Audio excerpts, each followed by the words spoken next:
Y'all know what time it is. Y'all, we've been waiting. Have we not been waiting all month since last month for this very day? Man, I'm so excited. I don't even know how to get my words out. Listen, happy Monday, y'all. Man, this is the WNBA draft Monday. This is a draft special, man. We kicking it all night long, at least for that first round. You hear me? We finna turn up. We finna turn up. But before we get started, okay, let's keep it a bean. My spidey senses are telling me that somebody, y'all, in this draft room is gonna make a huge fatal mistake. And I'm talking about a franchise changing mistake. But it will not be with that number one draft pick because you literally cannot mess the number one pick up this year, y'all. You cannot mess it up because we have four outstanding, right, women who can easily be drafted number one. And whatever team selects her, they will forever be grateful. I don't know if it's going to be Fudd. I don't know if it's going to be Betts, Miles, or Fam. We do not know. So right now, the whole world is watching to see who's going to go number one because whoever goes number one, boy, when that domino falls, it's going to change 2 through 15. The number one pick this year has so much weight as it relates to what other teams do. Because again, there are four women that can easily go number one. And I don't know about y'all. I'm excited to see the mayhem and the drama of tonight. Before we even get into the draft show, the draft starts at 7 p.m., right? We got to tap in and figure out what were the recent trades. When we were just here on Friday, a whole lot of movement was had, right? And it's been more movements. Some moves that we speculated would happen, some moves that we were praying were happen, and then some moves that we didn't even know, we didn't even see coming. So man, I'm excited for this episode. We tuning in. We gonna kick it all night long, man. Shout out to y'all. Shout out to everybody for pulling up. This is episode 81. Welcome back to Her Court, Her Rules, the realest women's basketball breakdown on the net, and the only place where hoops meet higher perspective, man. It's your girl Naja Lee. I got the pleasure of rocking with y'all every Monday and Friday at 6 p.m. right here on Beyond the Lens TV. And I truly appreciate y'all for pulling up and rocking with me, man. For real, for real. For real, for real. I appreciate y'all, man. We got comments right now, so we're going to get to it. So you do like everybody else. Hit that like, hit that subscribe, man. We on the road to 1,000 subbies. So join the family, join the La Familia, man. Pull up. The family about to start pulling up to the family reunion. We already got one here. Shout out to Joe Mama. Welcome back. Peace and freedom to you. Hold on. She said, I just pray all the Gamecocks go to a team that will work for them. Now, you know, my South Carolina Gamecocks fans across the world, across the nation, we are rooting and making sure that everybody lands in a good place. But here's the thing about where the WNBA is right now. Here's the thing that's very interesting is that I feel like out of all the years that I've been a fan since its inception, right? Been rocking with the W for a good while. I'm older than I look, y'all. Okay. I'm feeling like wherever people go, every team this year is going to be some type of good. It doesn't mean that everybody's going to have a great record. It doesn't mean that every team is going to be in the championship hunt. No, that would be delusional to think of that. However, when we look at the worst teams all the way up to the best teams, we can make an argument as to why that team is going to be better this year than where they were last year. And that's almost every single team. And to be honest, I really think that's every single team this year in the WNBA is going to be better than they were last year. Absolutely. I don't think no team took no L's this year. I don't think between the trades that didn't happen, I don't think nobody is getting slighted. I feel like everybody is making moves to be competitive and more competitive than they were last year. So let's talk about it. We're going to get into this show right now. We're gonna talk about the trades. Hit that like, hit that subscribe, man. Let's turn up. Let's turn up. Before we even get into the draft, you gotta know what happened in the trades. Okay, so let's do that first. Hold on. First and foremost, let me get this up. As again, y'all know each and every episode is powered by Free Your Lens, Beyond the Lens TV, man. Hit that like. Help us get to 1,000 subscribers. So if you hit that like, you tell the algorithm where we at and have the people pulling on up. You feel me? Because again, draft starts at 7. So we got a little bit of homework to do, catching up to do. And then as soon as we slide on into that draft, we own the clock right here at Her Core, Her Rules, man. So I appreciate y'all. We doing it. We're going to do it right. We're going to do it official. I'm trying to tell y'all, I'm not going to waste y'all time and I'm not going to waste y'all monies over here. Okay? We're going to do the darn thing. Okay, bet. Let's get into the free agency. What's been going on? Okay. Again, the drama. The WNBA drama started. It started the moment free agency opened on Monday, right? Last Monday. That's when the drama started. We can take it back to last Monday, but I know y'all WNBA fans and y'all been watching like I've been watching. But here's the thing. I've been watching OD. I've been watching the trade tickers. I've been watching ESPN OD. So let's talk about it. Now, today is April 13th. Happy Monday to y'all. Happy WNBA draft Monday to y'all. Here's what's happening in the news today. Now, we talked about Shakira Austin, the forward from DC. We talked about her and what it means, what it would mean if she remained in DC. Okay, we know that DC has been making moves. They were making moves last year, right? Trading away Aaliyah Edwards, trading away Brittany Sykes. Obviously, they have drafted well in most recent years, drafting Georgia Amore, drafting Kiki, Area Finn. So they have an idea. They have a phenomenal coach who was able to maximize that roster and its changes at midseason all year long, right? They were one game away from sneaking into the playoffs. Okay. So we talked about on Friday what it means for Shakira Austin to continue to keep her talents in DC. And how would that affect the team? How would that affect the starting core? And how, more importantly, would that affect the bench? Because in my mind, Shakira Austin could definitely be a 6th woman of the year candidate if she's used properly. And this coach is good. This DC coach is good. So I think he will know how to utilize her. And we've seen her game evolve, especially and Unrivaled. If you're not hip to Shakira Austin, she has a bag. She got a bag in a bag. Okay. So she restricted free agent, could have went any team would want a talent like her. She decides to re-sign and she's returning to the Mystics, a 3-year deal. Let me tell you something. If she was a bum, she wouldn't be getting paid $3.57 million. 3.57. Three. What?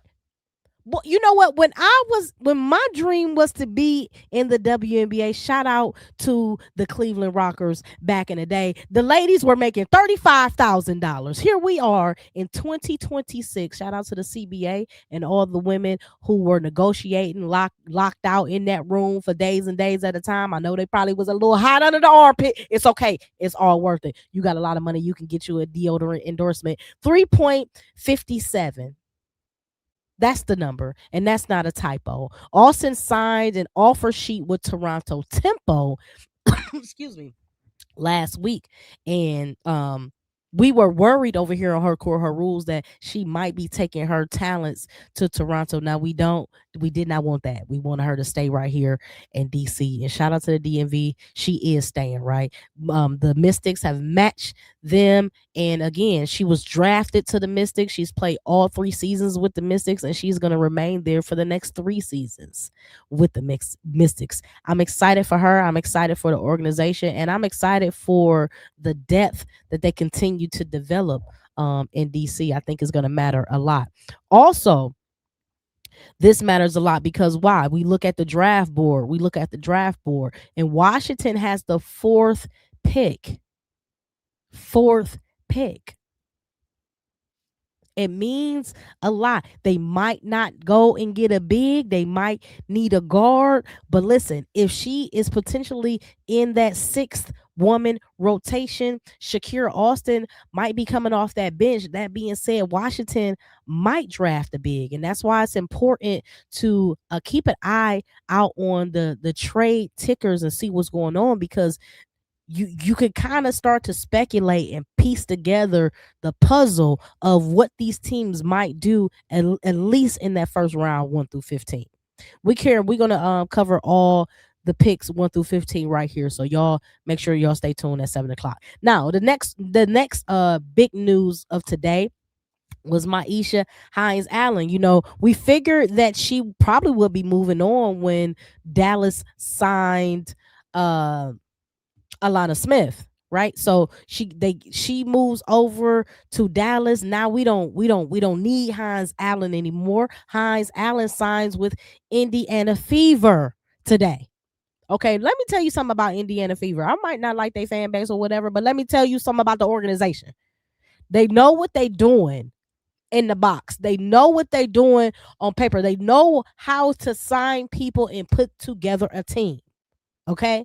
So if you're not scared or worried about the greatness that will be Indiana Fever this season, you ought to be shaking in your boots. They will be the best team in the East this season. Period. Atlanta, we know what Atlanta doing. We know what New York is doing. New York signed Satu Sabali. We know we're going to get there. We know Atlanta signed Angel Reese. We're going to get there. But Caitlin Clark is back. Do we have to say anything else? Caitlin Clark is back. Kelsey Mitchell tightened all the way up last year, led her team. AB is on a whole nother level of dog, right? So it's going to be interesting. And then you have Maisha Hines Allen behind AB, right? Okay. And she is more of a scorer type big, right? She also has ball handling.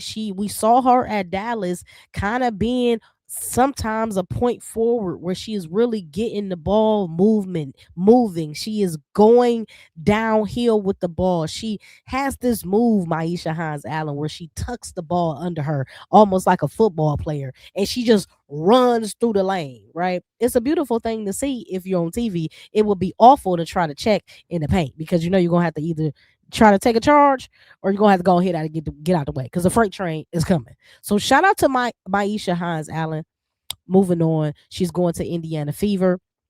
That's going to affect, again, that affects the draft. Now, if we know that Dallas is already signing bigs, right? They're making moves. They signed Rhea Marshall. Now we have Alana Smith on deck. One would say, who is that number one pick? Do they need to go out and get a big, or do they want to get Fudd? We don't know.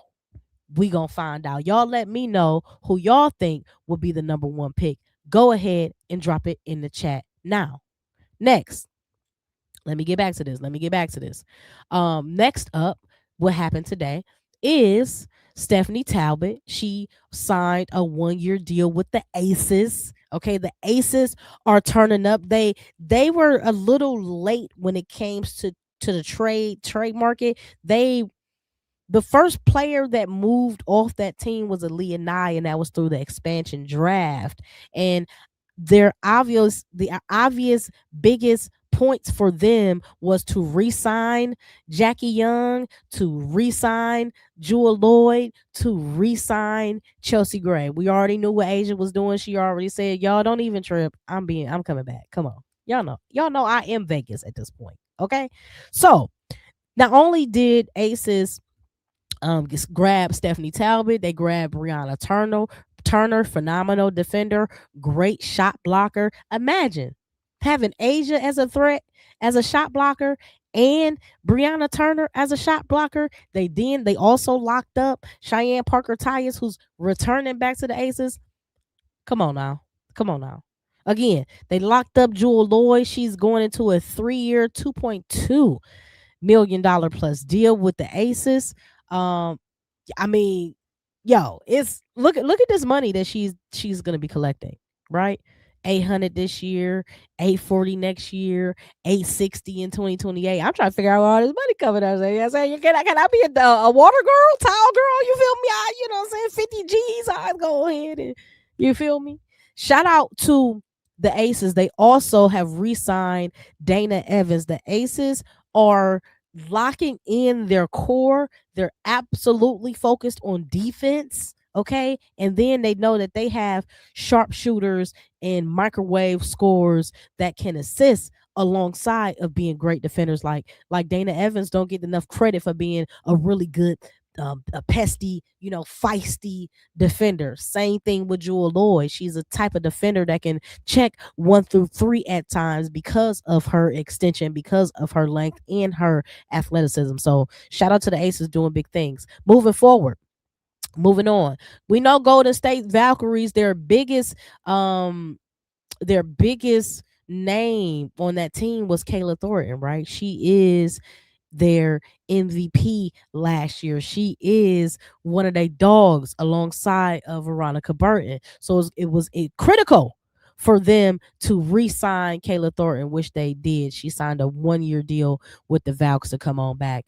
And she had a injury, a knee injury last year that ended her season prematurely. And we know that if she had remained and if she was able to play out that whole season, nobody wanted to play the Valks in the playoffs because they are a scary, dangerous team with unlimited cap and unlimited growth. So shout out to Caleb Thornton, shout out to Golden State Valkyries. Okay. Then of course I forgot to tell y'all that Nalissa Smith, she's coming back too. Nalissa Smith is going to be in better shape than she was last year. And last year, when she got to the Aces, we saw that she was starting to trend up in her conditioning, right? Trend up in her mobility, in her rim running ability, and then being paired next to Asia, and then the support coming off the bench from the bigs. That's been the biggest difference in the Aces over the last couple years. We've been just worried about, Asia can't really sub her out because when you sub her out, you know what I mean? You don't really have a big to, Cheyenne Parker Tyus last year was, delivering a new baby, right? So she had to take some time away, be a mama, get her baby, and then boom. So here we are, the Aces this year not only have re-signed Alyssa Smith, but they also signed Brianna Turner and Stephanie Talbot. It's going to be an incredible thing to watch this year. Again, all these teams are moving and shaking and jugging. They ready. They ready this year. Like I said, every WNBA team this year is getting better. Every last one. Let's talk about it. Emma Cannon, she's a vet. She's a vet. We know her. She signed a 1-year minimum veteran deal at for the Sparks. Listen, a minimum veteran deal now is almost $300,000. That's crazy. That's crazy. That superseded a max deal last year. So the minimum deal this year supersedes the max deal last year. Once again, salute to the women, all the Neccas and the Alicia Clarks who got and locked themselves in that office, locked themselves in them hotel rooms, and went on ahead and locked down a CBA contract, a CBA agreement that is life changing. So these draft picks tonight, they're going to be the first of their kind, the first of their class, the first draft pick in the WNBA that can actually make some chicken for real, out the gate, right? And plus, a lot of these draft picks are already signed with Unrivaled. They already got endorsements. They have brand deals with other brands like Puma and Nike and Adidas and Skechers and this, that, and the third. So again, man, where women's sports is going, where women's basketball is going, man, it's just a beautiful thing to celebrate. You know what I mean? So I don't know about y'all, but I'm so excited to be a fan of this sport because there was a time where you sat up there and watched these women and you like, damn, I know they could make more than money if they just was a manager at the Walmart. But now now they getting absolutely what they deserve. You know what I'm saying? Because they all put a lot of time and effort into developing their craft. So shout out to them. Boom. Next thing, we got Kalia Copper, Dewana Bonner, Sammy Whitcomb. They all resigned with Phoenix Mercury. We know Alyssa Thomas resigned a couple days ago. We know Satu Sabali did not resign, and she signed with the Liberty.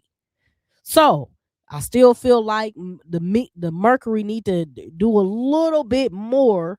Okay. However, when you have Alyssa Thomas and you have Kalia Copper, you got yourself a problem on your hand. And Kalia Copper probably had an underwhelming season last year. I don't think that will be the case this year. And I also know that, the little birdie told me that Alyssa Thomas coming for that MVP this year. She tired of being second or third, right? She want to get that MVP. She's definitely due for a big MVP dub this year. We gonna see. We gonna see. We gonna see. Now, I'm trying to tell y'all, I can't wait. Now, the former Las Vegas Aces center, or co-center, in Mega Gustafson, she is signing a 2-year deal to join the new Portland Flyer. That's gonna be exciting. Again, when you are on an expansion team, you don't have, you know, the threshold is not up there for you to make the playoffs. However, with the success of the Valkyries last year, now expansion teams don't have as much leeway as they thought they had prior to the Valkyries being as great as they were, having a great introduction season. So I think Gustafson is a good fit on any team, especially a Portland Fire team, right?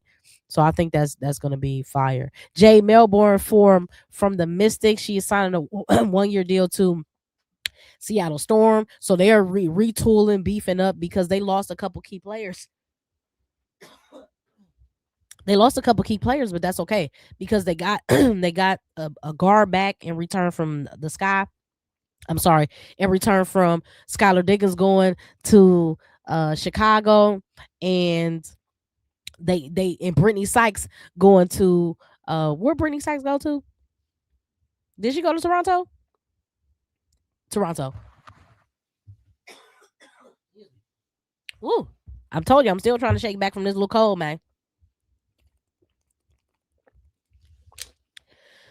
So the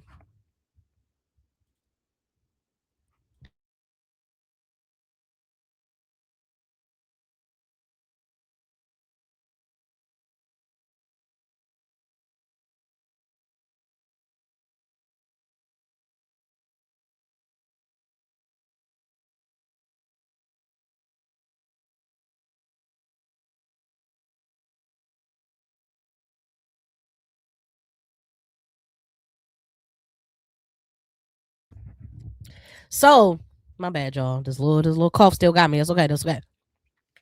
So the Seattle been retooling in the backcourt. They've been retooling in the backcourt, right? They got some guards. They have signed Jane Melbourne. They have signed Natisha Heidemann. Okay, so they are trying to stack up and reload up on that backcourt because they did lose some key pieces. When you lose Skylar Diggins, when you lose Brittany Sykes, you definitely lose some pieces in that backcourt. But they not worried about it. Trust me, they not worried about it. So Czech duo, Eliska, I don't know who she is. Emma, I don't know her either. They both have signed with Minnesota Lynx. We gonna have to figure out what they got going on because I don't know. I never heard of them. Now, what's interesting is that Dejanay Carrington left the Lynx. She signed a 1-year deal with Chicago Sky. Okay. So they moving some pieces around. This is what I love. Natasha Howard is going to the Lynx. Nia Coffey, she signed a 2-year deal, veteran minimum to go to the Lynx as well. Caleb McBride is returning to the Lynx as well. What does this mean? How does that relate to the draft? Well, the Lynx have the second pick. Okay. Now again, the number 1 pick can go 4 ways. We don't know which way it's going to go. But when you look at what's happening on the trade circuit, you start to think that maybe, just maybe, the Minnesota Lynx do not need to draft a big. They might still, but maybe they don't need to.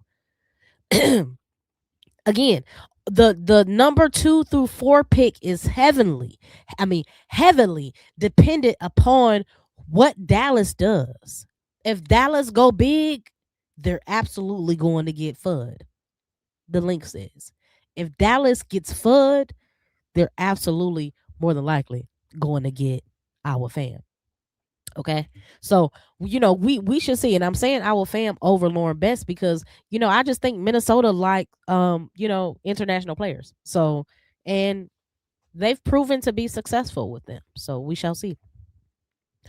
Golden State have signed for Letitia Amir, which is incredible because last year they drafted her and then didn't have the room to retain her, so they end up waiving her, and then they called her back, and then she's on the team.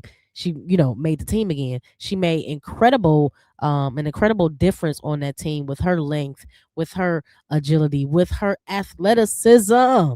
Right? I told y'all before, South Carolina Gamecocks, what I'm saying? Well, you know, Makir reminds me of a very rough Makir from the Gamecocks. Reminds me of a very rough Amir. Why? Because they have very similar games in potential. But Amir, you know what I'm saying? Come on. Come on. Shout out to the Gamecocks Nation. We up. We up. We up. Caitlin Chin is re-signing as well. Caitlin Chin, ain't she from UConn? I believe so. Shout out to her. Yeah, so it's been some moves. It's been some moves going on as the Magabor. Yeah, Ezzy. Yeah. She re-signed with Seattle. She spent her whole career in Seattle. She was a part of that front court with NECA. And when NECA moved on or moved back to LA, in my mind, it made me think that, oh, okay, if NECA's going back to LA, then they're probably going to double down on Malunga, have Malunga start alongside Ezzy, which just makes sense. I mean, you don't draft a number 1 pick to then last year to continue to have this number 1 pick coming off the bench. Don't make no sense. So you're going to have Malunga and Ezzy on your front court in Seattle, which makes a lot of sense. Now, the number 1 pick, is going to Dallas. The Dallas have signed Cheyenne Sellers, Amy Okongwu.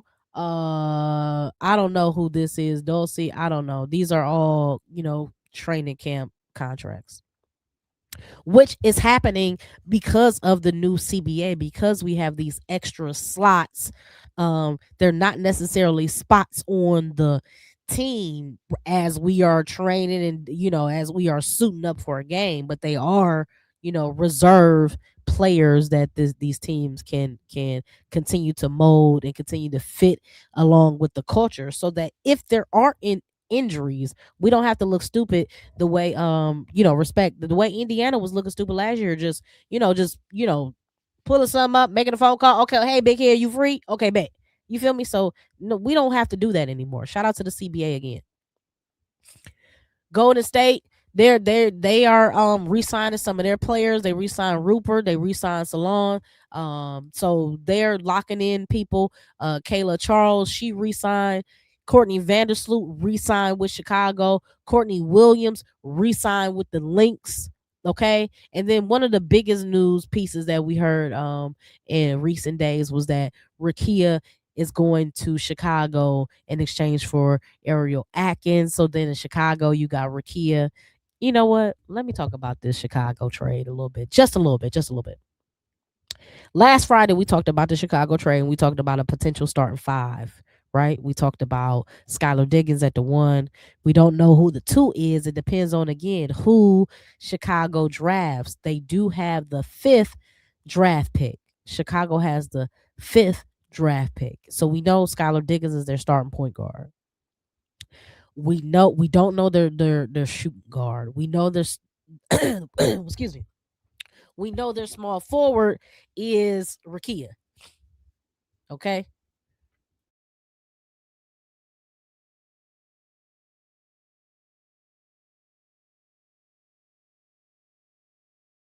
And we know that y'all was on my head top. Okay, I had to get back. I had to get close.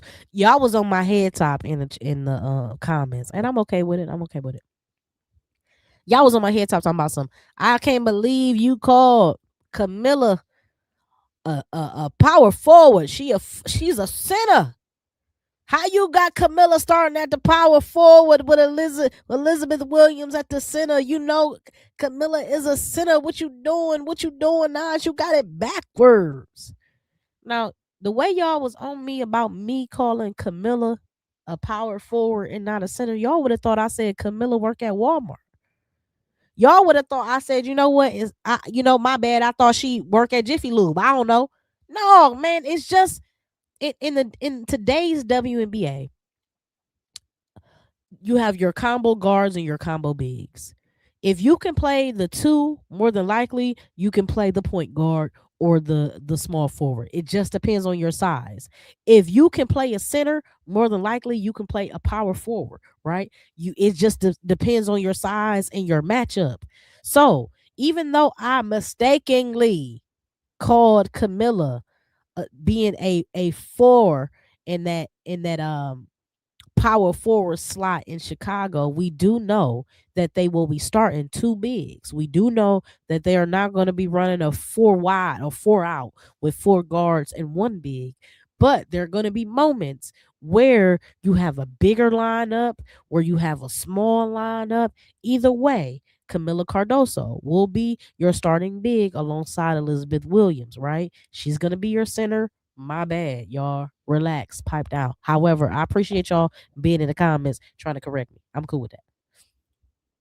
So, Chicago Sky is going to be interesting. They're going to be interesting to watch this year. Probably the most exciting team from Chicago since they won back in, what was that, 2016? They have been a dud to watch. They should be very, very entertaining to watch this season. I'm excited. Also, just a couple little news here highlights Gabby Williams from Seattle. She is signing a multi-year deal with the Valks. Isabel Harrison is leaving the Liberty. She ain't get as much PT as I thought she would have got last year anyway, but I know she has some injuries. That being said, she's going to Toronto. Kelsey Plum is signing a 1 year, practically $1 million deals. I don't know why they did that. 99999. Give her extra dollar. Give Kelsey Plum an extra dollar so she can just have that millie piece. I'll give her a dollar. You know what I'm saying? I'll give you Kelsey, I'll give you a dollar. Just so you can make sure that contract say $1 million. But I love it. I love it for her. $1 million deal, technically, you know, to return to the Sparks. And we know that what she mean to LA, what she mean to the future of that franchise, at least in this year, as far as competition sakes, as far as scoring, it's gonna be fun to watch her, Ariel Atkins, Brink, and all them. They gonna have a good time. Sophie Cunningham, in recent news, just resigned. She's returned to Indiana Fever on 1 year deal as well. And then all of these trades from April 11th on down, we broke on her core, her rules this past Friday. So Alana Smith to the Wings.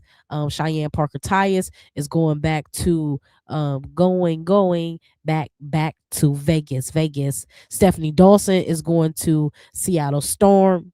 Kennedy Burke signing a 1 year deal with Connecticut Sun. Taisha Harris going to Indiana Fever. That's going to be interesting there. We didn't see much of her last year from the Wings, but I think we'll see a lot of her this year in Indiana backing up Caitlin. That's going to be interesting. Bridget Carlton, we know she signed a 3 year max deal with Portland Fire. Veronica Burton, they had to lock in Veronica Burton and Kayla Thornton with the Golden State Valkyries. They did just that.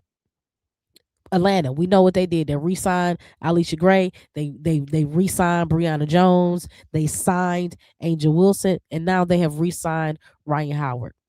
Come on. Now, E Will, this is actually news to me. I actually didn't peep this trade news. E Will is leaving Seattle and she is going to LA. E Will and Kelsey Plum might. Hold on. Hold on. Hold on. That's gonna be a problem. That's gonna be a problem for sure. So based on the trades, I feel like this draft should definitely be interesting tonight. Y'all tune in. The draft is 15 minutes away. Y'all, 15 minutes away. The draft party. So y'all tune in, man. We gonna keep it live. We gonna keep it lit as we always do on Her Court, Her Rules, man. And that was just a sneak peek of what's been happening in the free agency tracker. If y'all weren't up to date. Did anybody get a chance to see the fits? Right? Did y'all see the WNBA coverage? Of the red carpet, and the ladies didn't come to play. Okay, the ladies came out to stunt on them. Okay, so y'all, I'm trying to tell y'all, we finna turn up tonight. Hold on, let me see if I can get to the Instagram real quick. Hold on. Let's see some. Let me see some. Let me see some. Trying to get this IG up. I really don't be on the socials for real, for real. So let me see if I can get to the outfits. Europe. Okay, here we go. Let me hear that.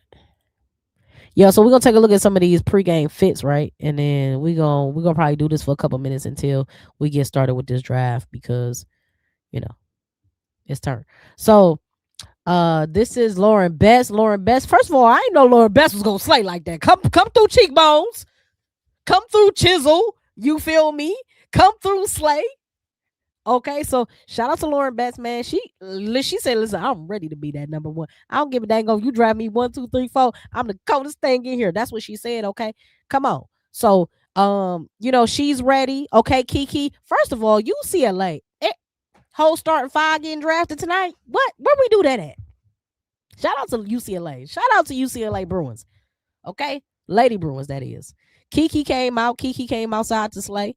You feel me? Beat face. Pop, pop, pop. Who this is? This is Jen. I don't even know who the ladies are because everybody look night and day. Okay? And rightfully so. When you suited up the ball, you definitely should look like the same way you're gonna look on the orange carpet. That should not be the case. But they came outside. They came outside. Come on, Hawkheads, let's go. Let's go. You know what I'm saying? With the stars. She said the stars is out tonight and I'm gonna bring them myself. Okay, look at me. Let me show you something. Okay, I'm with it. I'm with it. I'm with it. Um, who that is? Dooley it? Okay, and listen, I'm trying to tell you, I don't know who nobody look like no more. You know what I'm saying? Everybody turned up. Who this is? Who that supposed to be? This our fam. See, the our fam that I be seeing on the Googles and on the YouTube clips don't look like this. So I'm trying to tell you, is it draft night or is it draft night? Okay, they not playing every game. Let me see who else. Who else in the building? Fam can with Ari Chambers. Okay, no, we don't see that. Okay, shout out to Dawn. Okay, shout out to E Will. Okay, shout out to Dawn. Shout out to E Will. Why I'm just a little perturbed. Where my ticket at? I didn't get no invitation. That's okay. I'm gonna be at the draft. Invited though. I ain't just gonna buy no ticket to be in the state. I'm gonna be at the draft one of these days. Invited. You heard it here first on Her Core, Her Rules. Okay.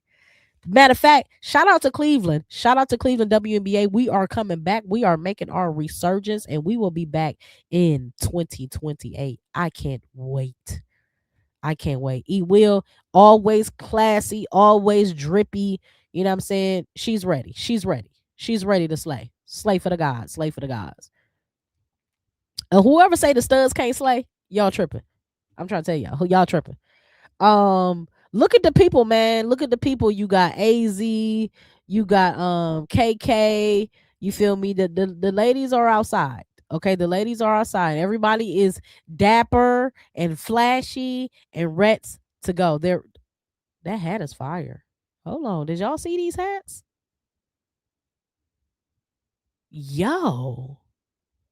That orange WNBA hat with the bedazzle? I'm gonna have to cop her. I'm gonna have to cop that. Is this Medina?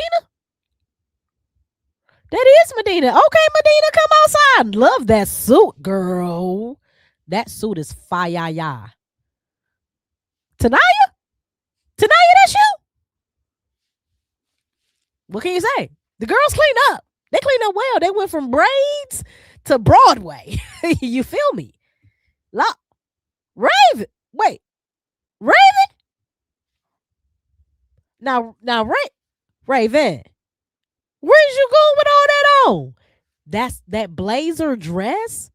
Stop playing. I should be liking all these. Stop playing.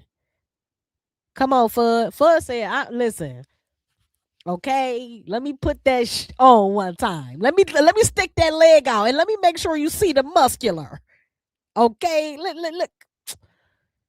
Bruh, turned up. Come on, McMahon. Okay, so I like that the ladies are doing them, right? The suit, the blazer, with the dress. Do she have shorts on under there, or is the blazer the dress? I don't know. With the socks, this ain't a look that I would do per se, but I ain't McMahon. You feel me? Shout out to Ohio, man. She used to be a Buckeye, okay, but she retired. She graduated a old Missy, looking fire too. Shout out to her. Shout out to her. You know, the vets, the OGs are in the building. Shanae, NECA, you know what I mean? Is beautiful to watch. Here, you know what I'm saying? Courtney Williams, she's ready. Anytime you got the lights, camera, and action, Courtney Williams is definitely gonna be in the building. Okay, stunting, always fly as she always is. Look at the Gamecocks, man. Look at them. They on the next one. Look at them. Shout out to Gamecocks Nation, man. Shout out to Gamecocks Nation, man. We kicking it. We kicking it because 7 o'clock is when the draft start. As soon as the draft start, we're gonna get live. We're gonna get busy, and we're gonna get right into that number one pick and who's on the board. Who am I missing? Who this is? Red on red on red. Come on out, Scarlet Women. Come on out. Come on out. Y'all better tell us something. Y'all better show up and show out. Now, what is that? Is that a little leather like corset or like what is that? That's fire, whatever that is. Looking good, hun. Looking good. I'm telling y'all let me know. Y'all let me know if y'all agree. Get in the chat right now if y'all agree. Is this not the best draft class? At least in the last WNBA is what, 25, 26 years old now? I mean, is this not the best draft class at least in the last 15 years? In my mind, this might be the best, most talented draft class. Period. At least the first round, you can't really go wrong with who you pick in the first round. Anybody you draft in the first round is going to be worth it. Absolutely. The second round gonna have some people's up in there. You feel me? Because there's gonna be some people that don't get picked in the first round that might slide a little bit, but however, it's still going to be one of those. Okay, it's going to be one of those. It's going to be a fun night. Oh, what is going on here? I don't know. It's a WNBA goat donkey. What the caption say? Hold on. Goat on the orange. You know what I'm saying? Oh, hold on. Shout out to is these some Gucci? Hold on. Do she got on Gucci pants or I need the pants? Or it's no, these pants is fire. Now the goat, shout out to the goat. But these pants, Catherine got on. Yo, come through. Come through with the come through. Let me get the WNBA draft pulled up on the on my other little boob tube over here. We gonna get this popping. Hold on. So, we live at 7 o'clock with the draft. It's gonna be a fun night, y'all. It's definitely gonna be a fun night. I am excited. And I can't wait. I definitely can't wait. Again, if y'all haven't already, get in the chat, hit that like, hit that subscribe, get active in the chat. Let me know who y'all think is going number one. Again, we know who has the number one draft pick. That's Dallas Wings. And in 5 minutes, Dallas Wings will be on the clock. What are they thinking? what direction are they going? Are they going to go a guard direction? If they go a guard direction, are they thinking they need another point guard to, orchestrate this offense, or are they thinking they need a dominant shooter, right? Where what is they mind? Where they minds at? Okay, we gotta figure this out. Um, the family gonna be pulling up to the reunion, so y'all get turned up. Y'all pull up. Y'all pull up. Shout out to passing through one of our VIP Beyond the Lens TV subscribers over here, always at the broadcast on Her Court Her Rules, man. It's gonna be a fun night passing through. I know last week or last Friday you told me who you have in your the best players that you have in this draft, and you are saying that AZ, the People's Princess, is going number one. The writing been on the wall, and I think let me pull AZ back up. Where she go? I think that um prior to today and seeing the trades, right? Prior to seeing the different trades that were made from the bigs and the signings, I think you're right. I think you're right. I think you're right that the writing is definitely on the wall.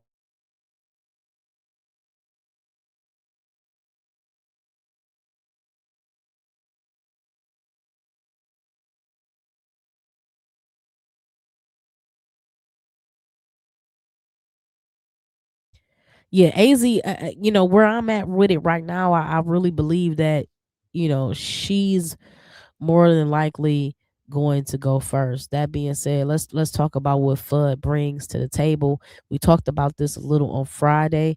What she brings to the table, we know that she's one of the best pure shooters NCAA basketball has ever seen. Will that translate to the next level? Will she still maintain this near 90, 50, 40 mark in the WNBA? If she does, there's only been two women to do it. We know that's Della Don, and we know that's in recent years, last year actually, Nafisa. Okay, so she's an elite shot maker, one of the most polished scorers in the draft. She doesn't need much space. We know that. You give her an inch, she gonna take a mile. She doesn't force any offense. She doesn't, and sometimes we be like, force it, take more shots. But that's not the type of player she is. She thrives off of movement, timing, and precision. Okay. In my mind, I would say she plays with purpose and attention. She shoots with purpose and attention. And this year she averaged 17 and a half points, 2 rebounds, 3 assists, shooting almost 50% from the field. Shooting at one point she was shooting 50% from the three. And she's over 90% from the field goal free throw line actually. So Fudd, again, she immediately elevates any offense with elite shooting and composure. She doesn't need to dominate the ball to impact winning, which makes her a plug and play from day one on any team. Again, you cannot go wrong with this number one pick. It could be Fudd, it could be Betts, it could be Miles, it could be Fam. You cannot go wrong with this number one pick, regardless of who you think is going to land where. It's kind of like easy money for real. It's kind of like easy money for real. Let me get to let me get the draft tracker up. Actually, ESPN is saying that. Let me get this up. Number one pick again is going to Dallas. ESPN is saying that the best person in this class, or the best person available on the clock when they start, is going to be Olivia Miles. Now y'all can agree to disagree. I don't know how y'all feeling. What's y'all vibe? So y'all let me know down in the comments, down in the live chat below. But they are saying when they're on the clock, the best available person for Dallas would be Olivia Miles. However, the best available fit is AZ Fudd. Okay. Two completely different players, but both impact the game offensively. I think AZ Fudd is a better defender, especially on ball defender, right? So that being said, it really just depends on what Dallas intentions are, what they want to put around Paige. We know, obviously, that Fudd being around Paige already works. Okay. So how can you maximize that? How can you or are they thinking to put them together and see if they can run it back and try to win a little championship together in the W? Well, we know it won't be this year. However, it it could potentially be something brewing if you get Fudd over there with Dallas. If that happens, if that happens, how soon do they make the playoffs this year? Do they are they a competitive team, a dangerous team right now this year with the addition of Fudd? Y'all let me know in the chat. If Dallas gets Fudd this year, does that instantly make them a playoff contender team? At least to make the playoffs. Last year they was, second worst in the league. So that wasn't a conversation last year. It will be this year. Passing through, he says Shakira is coming back to Washington. We can literally pick the best available at 4. Absolutely. I was excited to see that. When I saw that, of course, I thought about you because we just had this conversation.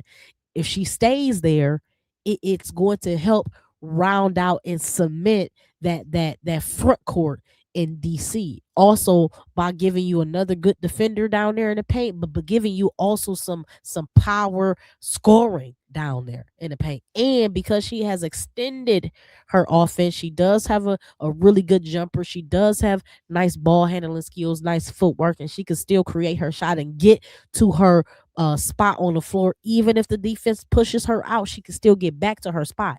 That being said, Shakira re-signing with DC means exactly what you're saying. They don't need to be pressured to get anything, right? Actually, what I was thinking before, you get bets, right? You have you get bets to pair with Kiki. So Betsy's your 6'7" center. Then you pair with Kiki. Then you have Shakira coming off the bench. In my mind, that makes sense. However, what if they say, okay, we hoping and praying that don't nobody draft Olivia. We're gonna draft 2 point guards back to back year after. Last year they draft Amore. This year they might go ahead and draft Olivia Miles. We don't know. We don't know. Again, it depends. It really depends on who who goes number one. Who goes number one? Now I got the WNBA app pulled up, and they talking about what time is that? Okay, 7:15. Okay, so we ain't on the clock until 7:15, which is ghetto because I hate when they say 7 o'clock and when they be on CPT. They say 7 o'clock so everybody can be early, but it's really 7:15. Lord, we gonna see. Hold on, hold.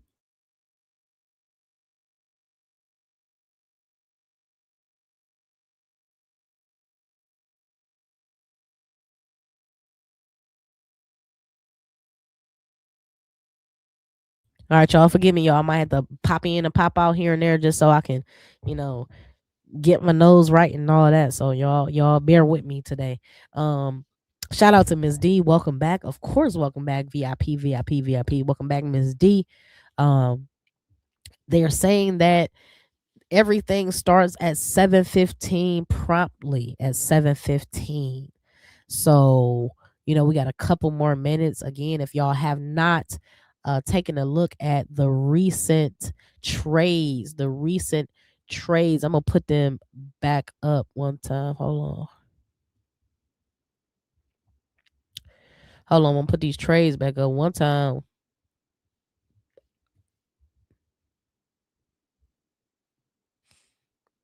I didn't know that they fired the Mystics GM. Did y'all know that? That's crazy. Why would they do that? Jeez.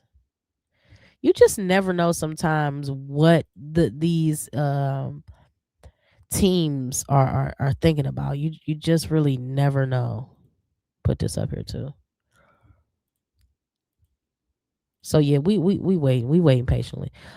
Aces just signed Bree Turner and Stephanie Talbot. Good bench pieces. They're still number one in my early power rankings. You know, you already know how we would come on, man. Come on, man. You already know what we doing over here. Shout out to the Aces. You feel me? I'm excited because I love the moves that they're making. Obviously, they re-signed a ton of players, right? They re-signed a ton of players, and they did add Stephanie Talbot, Brianna Turner. They re-signed Jewel Lloyd. They re-signed Dana Evans. They re-signed Alyssa Smith. We know they already re-signed Jackie Young, Chelsea Gray. We also know that they have, I'm not gonna say it out loud. They re-signed Kirsten Bell. Don't ask me why. I don't know why. Um yeah, so they're tightening up, and also they re-signed Cheyenne Parker Tyus, which is a big deal. So they got Aces got a lot of bigs, right? So they good on the bigs, right? And they also know that they're gonna be contending for a championship every year, if not every other year. And with all these big contracts on their team, they're not gonna really have draft picks because they're always gonna be good, right? And they're not making trade for picks. They traded 2 picks to get Nelissa. And I think it's definitely gonna work. Yeah, they fired Jamila Sidney Johnson, wanted to be the GM.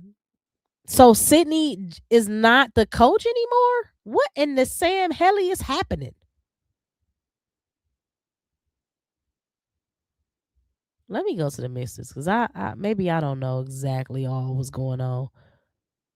Austin is back.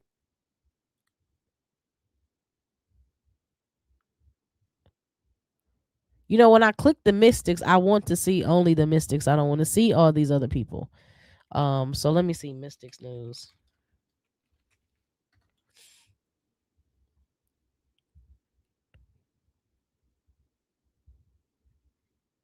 Let me go right to the Wizards page. WNBA.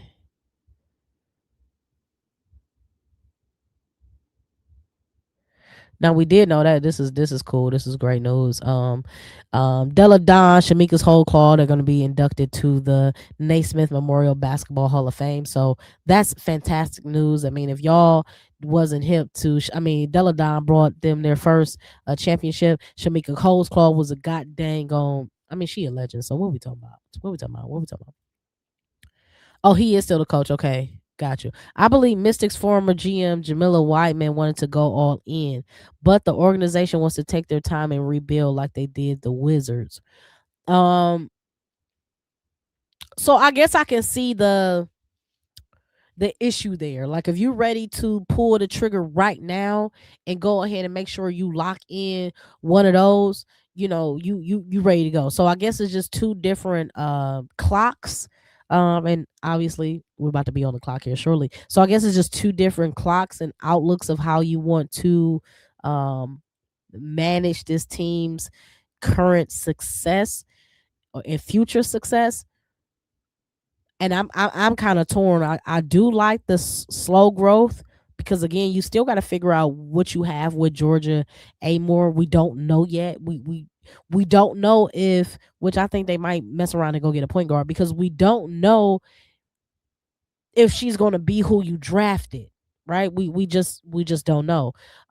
That being said, if you have a GM with the mentality of let's go right now, and you have a coach and the rest of the organization now like saying no, let's just slow walk this. Let's just figure out the pieces that we have. Let's draft smart and let's continue to develop. The Wizards are doing this developing slow thing.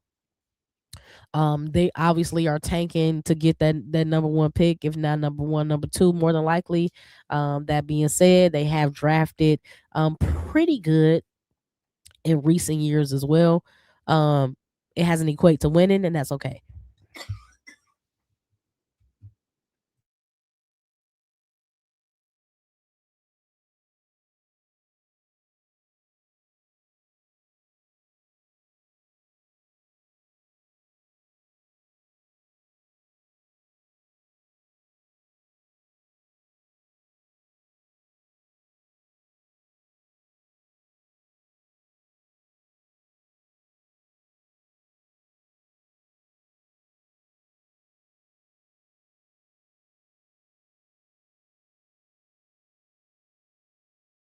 Lord, y'all, this dang on cough is trying to really get the best of my whole life.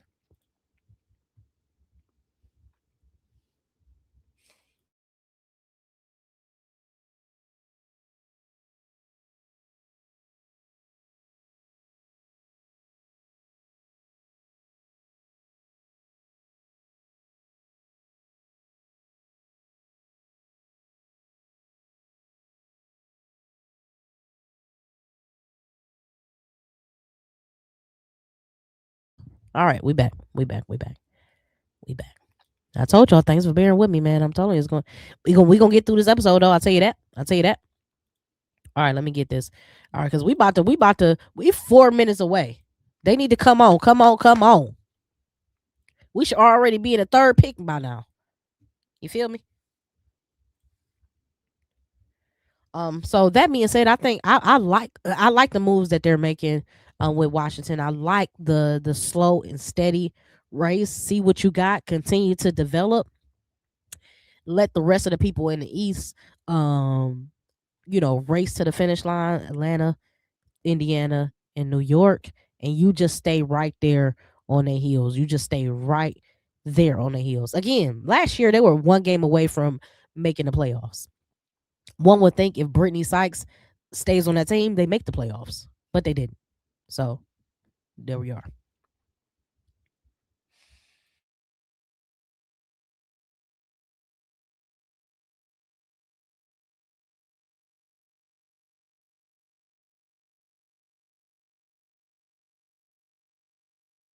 All right. So here we go. I expected Chicago to be the number one next year, so I was ready to go all in as well. But now the Sky wants to be serious all of a sudden. And hold on. Oh, well, damn. The pick is in. The pick is in. It looks like the pick is in. It looks like the pick is in. It looks like the pick is in. Y'all, did y'all number one, number one, number one, number one pick, Dallas, AZ Fudd. The number one pick in Dallas goes to AZ Fudd. Come on now. Up next on the clock is Minnesota. Okay? Up next on the clock is Minnesota. Y'all, y'all, the number one pick of this year's draft, Dallas chose AZ Fudd. Oh my God. I'm getting nervous like I'm in a draft. I'm trying to tell you. I was anxious as hell about 4:30. I'm like, why am I rehearsing my lines? Why am I looking in the mirror talking about my acceptance speech? Nobody is okay. The pick is in. The pick is in. The number one pick went to AZ Fudd, man. Did we not know that or what? Shout out to AZ Fudd. Shout out to Dallas. Welcome back, Beyond the Lens. I'm Beyond the Lens. Welcome back, Jeremy. Welcome back, Jeremy, to Her Core, Her Rules. Shout out to you. Shout out to you. Miss D said, I wanted them to get our. Hey, listen, me too. Originally, I did too, but when I saw all the moves that they were making on the trade circuit, right, I was like, oh, they ain't getting no big. They ain't getting no big. They ain't getting no big. Passing through the worst ever kept secret. Shout out to AZ. I mean, we kind of already knew it. And because that they had to hit the ground running with this free agency, they had about, it's still moving and shaking, but they had 1 week to sign up who they gonna sign before they draft who they draft. So that means like AZ Fudd gone. So do we think that, uh what we think Minnesota doing? Do we think Minnesota is going to get fam? What we doing? You know what I'm saying? AZ and Paige, my Huskies back together with my Lynx. Oh Lord. Yo, it's gonna be a beautiful thing. It's gonna be a beautiful thing. On the clock right now is Minnesota. On the clock right now is Minnesota. Dallas is definitely a playoff team this year. We without a doubt. Without a doubt. Without a doubt. No doubt in my mind, they will be in the playoffs this year. Absolutely. First of all, Paige is a second year player. Then she got a girl. Then she got a what they were missing all last year was somebody who can shoot the damn ball. Right? They got that. Finally, they got that. So, oh man, if y'all here right now, if y'all tuning in right now to watch this draft, man, make sure y'all hit that like, hit that subscribe, man. Get into the live chat. Let me know what you feeling. Let me know your raw reactions. AZ Fudd went to Dallas. On the clock right now is Minnesota. We got to figure out who they gonna get. Who are they going to get? Now here's the team. They got about 56 more seconds to go ahead and figure that thing out. Best available right now, AZ Fudd is going. Best available for them is Olivia Miles, but the best fit is our fam. I think they got at this point they gotta get fam, right? At this point it's a no brainer, right? What are we doing? What are we thinking about? You gotta get her now. Uh so I think it's gonna be yo. I don't know. I'm on the edge of my seat. I don't know. Why am I so nervous, y'all? Who we picking? Who we picking? Who y'all gonna pick? Y'all gonna pick fam? Who y'all gonna pick? I think bets drop to the Mystics. That's what I said. I think bets gonna fall 4. I think bets might fall 4. Passing through said Minnesota going to get bets. I mean, what y'all talking about? Minnesota going to get bets. Uh oh. Okay. The pick got to be in. The pick got to be in now because the clock just expired. So the pick is in. The pick is in. The pick is in. We just waiting on them to announce it. The pick is in. We waiting on them. What we doing? What we doing? Y'all, they stressing me out. Hold on. They stressing me out.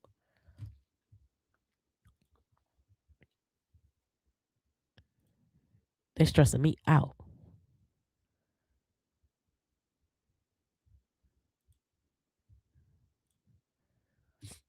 They stressing me out, y'all. If I had pearls, I'd be clenching them. If I had pearls, I would be clenching them. They gonna do this to us for 15 straight picks. Have us stressed out on the edge of our seat for 15 picks. Whew. I don't know, y'all. I don't like this. Oh, what y'all say? They lost all their bigs. They need a big body to protect Fee and prolong her prime. They do. But I also think that they might want a scoring big. I mean, not to say, Betsy is a scorer though. You know what I'm saying? She can get her buckets for sure. 6'7". So they went with Miles. I told y'all.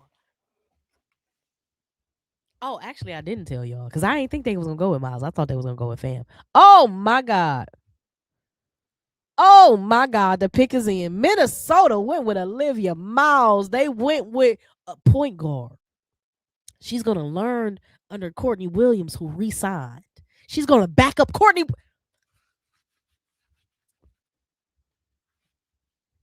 Oh, y'all. How do y'all feel about Minnesota drafting Olivia Miles? How do y'all feel about it?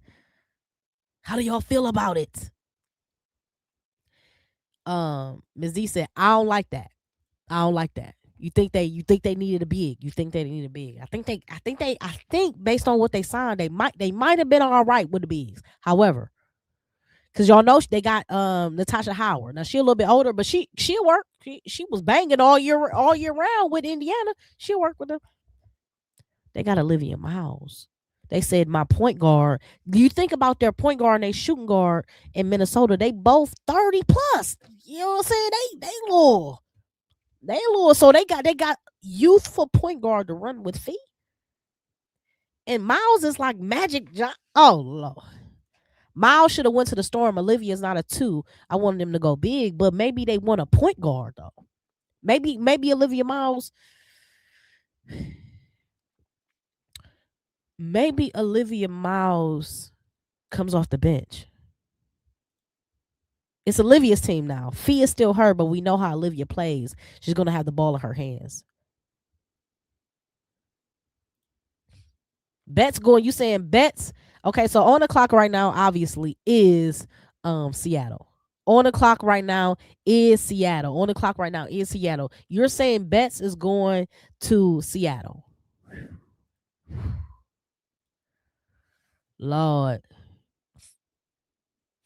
Lord. Lord. It's going to be stressful. This is going to be stressful. On the clock right now is Seattle. They have 2 minutes to decide who they're going to pick. They can't go wrong with this pick. You literally can't. You can go bets or you can go fam. How do you mess that up? You can't mess it up. They're both big. They both can score. They both are great defenders. How can you mess that up? Right? How can you mess it up? One is taller than the other, but so what? So what? Look at the grade on them, 97, 96. You can't mess that up. You can't mess that up.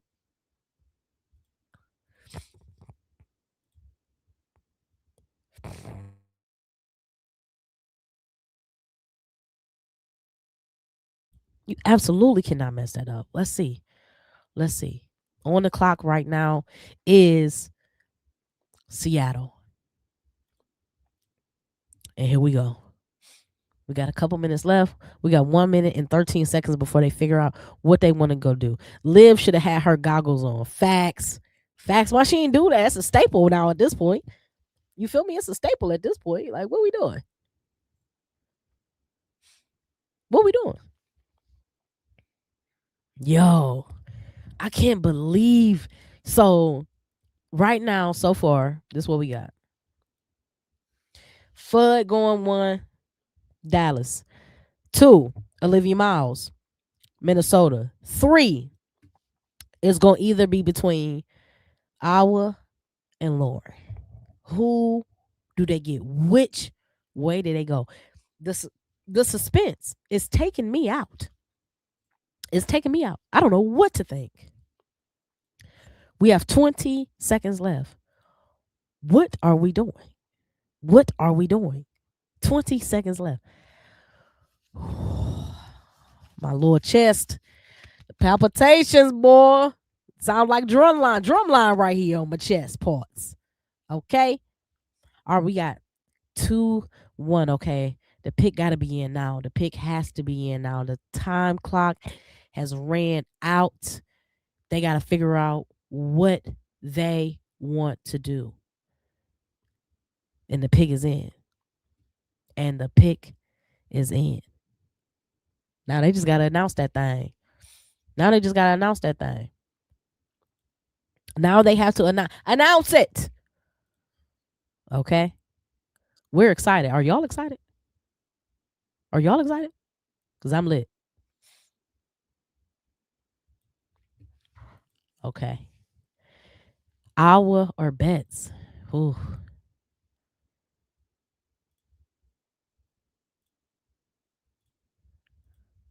Iowa or bets. It's going to go either way.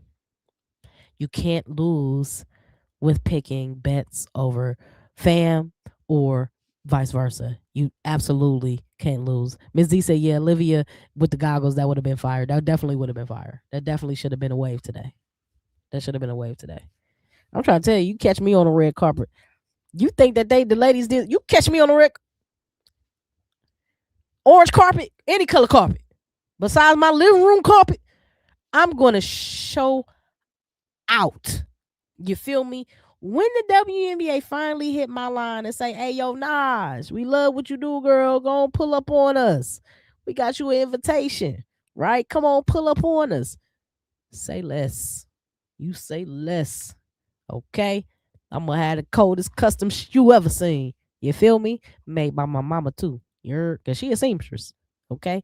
She cold with it. Listen, on the edge of my seat, quite literally. The pick is in. I wish they just go ahead and announce it. Go ahead. I feel like it's a dare. Do it. Do it. Do it. Let me get to the they're dragging this. They're really dragging this. I got the ESPN on my laptop over here. I got the WNBA app over here, man. You know what I'm saying? Hold on. We'll get to Storm taking their time or taking fam. Their new coach was in New York last year with JJ. Thinks she'll want a big that can shoot the three. That makes sense. That definitely makes sense. Um, that they might have they got fam and Malunk. That mean they draft bigs 2 years in a row, and they obviously love drafting international bigs. You feel me, fam? They got fam. Well, we knew that. We knew that. We knew that. The pick is in. They got fam. We knew that. We knew that. That makes so much sense. Especially when we saw that NECA moved on and we like, oh yeah, they about to go ahead and replace that. They about to replace NECA. They about to replace NECA with some man. Come on, bruh. We cooking with grease, man. We cooking with grease. How y'all feel about that? How y'all feel about that? How y'all feel about fam in Seattle? I love it. I love it. Um, so up next on the clock, you feel me? Up next on the clock, who we got? Where we going? We got the Mystics. We got the Mystics up. They got we less than 4 minutes left before they make a decision. I mean, so obviously you got to go with the best player, right? The next best player in my mind will be Lauren Betts. I'm gonna go ahead and click it, right? Pick 4 going to the Mystics. You know what I'm saying? In my mind, it just only makes sense. D said, Miss D said, Fam and Dominique don't like the first 3 picks. You don't like the first 3 picks thus far? So you saying you like they all messing up thus far. You know, obviously we got Fudd, you know what I'm saying? Then we got Miles going 2, 3, we got our fam. 4, you know, this is Mystic's pick. I think it just makes sense for them to get Lauren Betts and pair her with Kiki. Okay?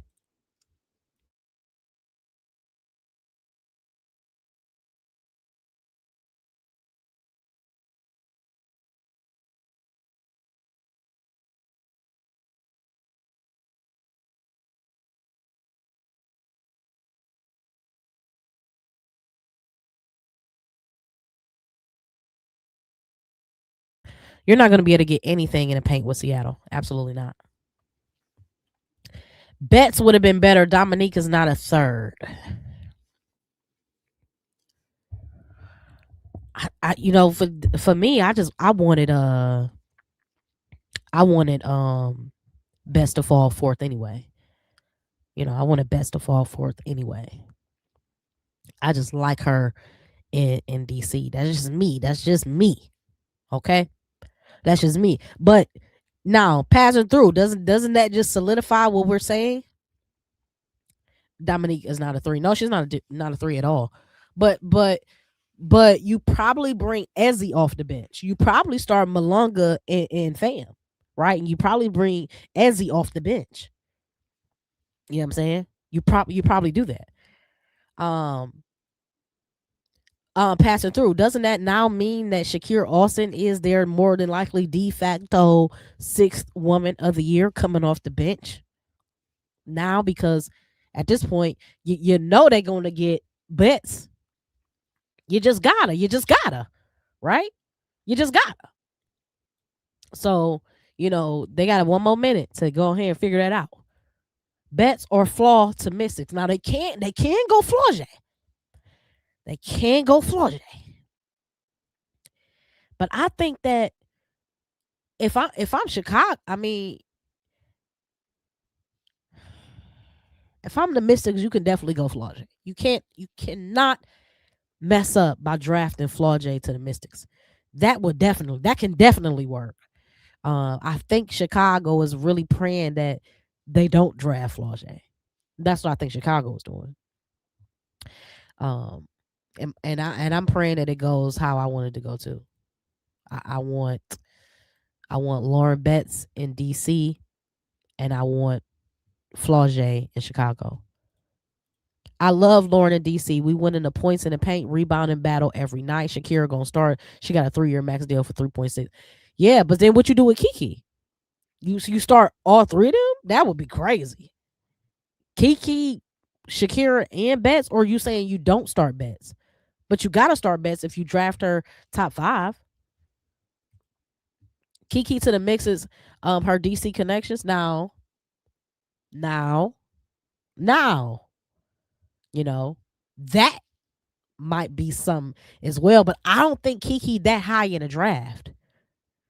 I don't think she's that high up. I think Kiki is maybe 6-7 pick, 7-8 pick, anything anywhere between 6 and 8 potentially. I don't think she's a 4-5 pick, but we got it. We got it. It's already in. The pick is in. The pick is in. The pick is in. The pick is in. The pick is in. The pick is in. Okay, can I say it again? The pick is in. DC, DC, DC. Washington Mystics draft Lauren Betts. Washington Mystics draft Lauren Betts. Oh my God. Oh my God. Washington Mystics drafts Lauren Betts. Jeremy said, "What in the holy hell did we take in why in the holy hell did we take Olivia Miles? We need a big. We need a big."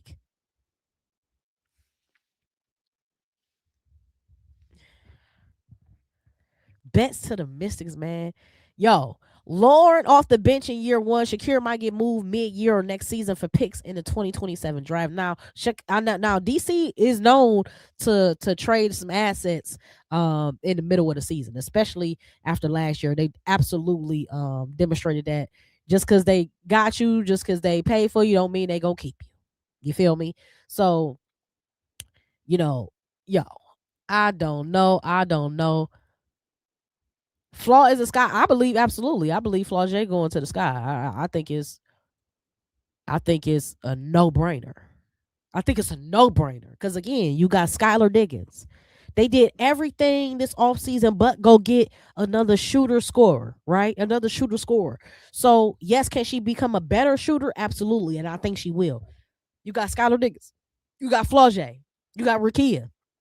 You got Elizabeth Williams, and then you go ahead and you got Camilla. So yeah, go ahead and get Flaujae. What are we doing? Just make it happen, Captain. Make it happen, Captain. Yep, make it happen.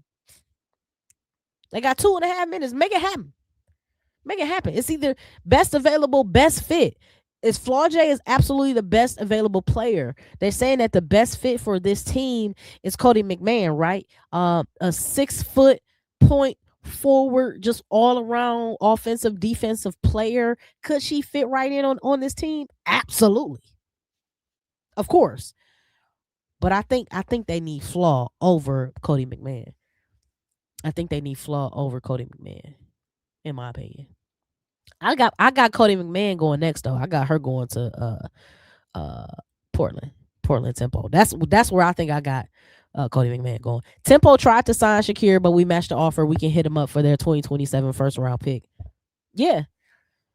Yeah, you know what? Knowing how DC move, they might spin a block on it. Like we assign her because we know her value. We're gonna let her light up the world first half of the season, and we might trade her and get 2 more picks.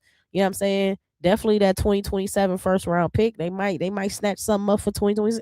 You never know, depending on who they what team they do business with. You feel me? It can go crazy. Look at Lauren Betts. Oh, that's all right. That's all right. I think you're right, Miss D, man. I think Flaw is going to the Chicago. I think it's only right. Um and I'm with it. We got, 43 seconds. So come on with it. Come on with it. Already off rip. Oh, yo, they didn't shook my mother.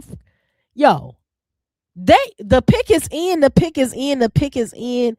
Chicago just shook the world. They went and drafted Gabriella Hawkins. Shout out to Gabriella Hawkins. Definitely did not think she was going top 5. Okay. However, Chicago Sky, they have completely retooled and rebranded this Chicago losing Sky organization. And now they look like this team want to win something. This team, what they're doing thus far, looks like they want to win games right now and be contenders in Chicago. Did not think that was going, y'all. So what that mean now? What that mean now for Flaujae and Cody McMahon? What does that mean now? Is Flaujae bet not go to Toronto? I wouldn't be mad, but I will be mad. I wouldn't be mad, but I will be mad. Okay? I would be mad, but I wouldn't. I cannot believe they just, wow. Yo, I am outdone. I'm completely at a loss of words. I just knew that the 5th pick that, but listen though, Hawkes is a dog, okay? Um you still have 3 dogs in that backcourt with Skylar, Hawkes, and Rakia Jackson. Yo. Flaw going to one of them expansion teams. I think so too now. So I think you got Flaw probably going to Toronto, and then you got Cody McMahon more than likely going to Portland. I had definitely had Cody McMahon going to an expansion team, but you know, we got women's basketball, WNBA in Canada. That's fire. That's fire as hell. So, I don't know, man. This, yo, I don't even know who to pick. Who would be the next pick? For sure, I think Flaujae is the next pick. But again, I didn't think Gabriella was gonna go 5. So again, the needs of the team, they're drafting not the best available player at this point. They're drafting to fulfill the need of the team right now. That's what um that's what Chicago did. They drafted fulfillment, right? And Hawkes does everything without really requiring you to give her the ball. She moves incredibly without the ball. You have a great point guard to, distribute the ball. You have other scoring threats on the court. It's gonna make it so much easy for her. I still think Chicago need to figure out what they want to do with that coach. Get that mother out of here now. Now listen, if Chicago have a terrible season this year, Tyler Marsh head on a stake. Because now we can't blame Jeff P. Now we can't say that Jeff ain't doing what he's supposed to do. Oh, now he moving now. He moving now. He moving and shaking now. He wasn't doing that when Angel Reese was there, but he definitely doing it now. You know what I'm saying? Obviously, Angel Reese, it's a reason why Chicago was moving and shaking the way they're doing, because Angel Reese put the fire on them.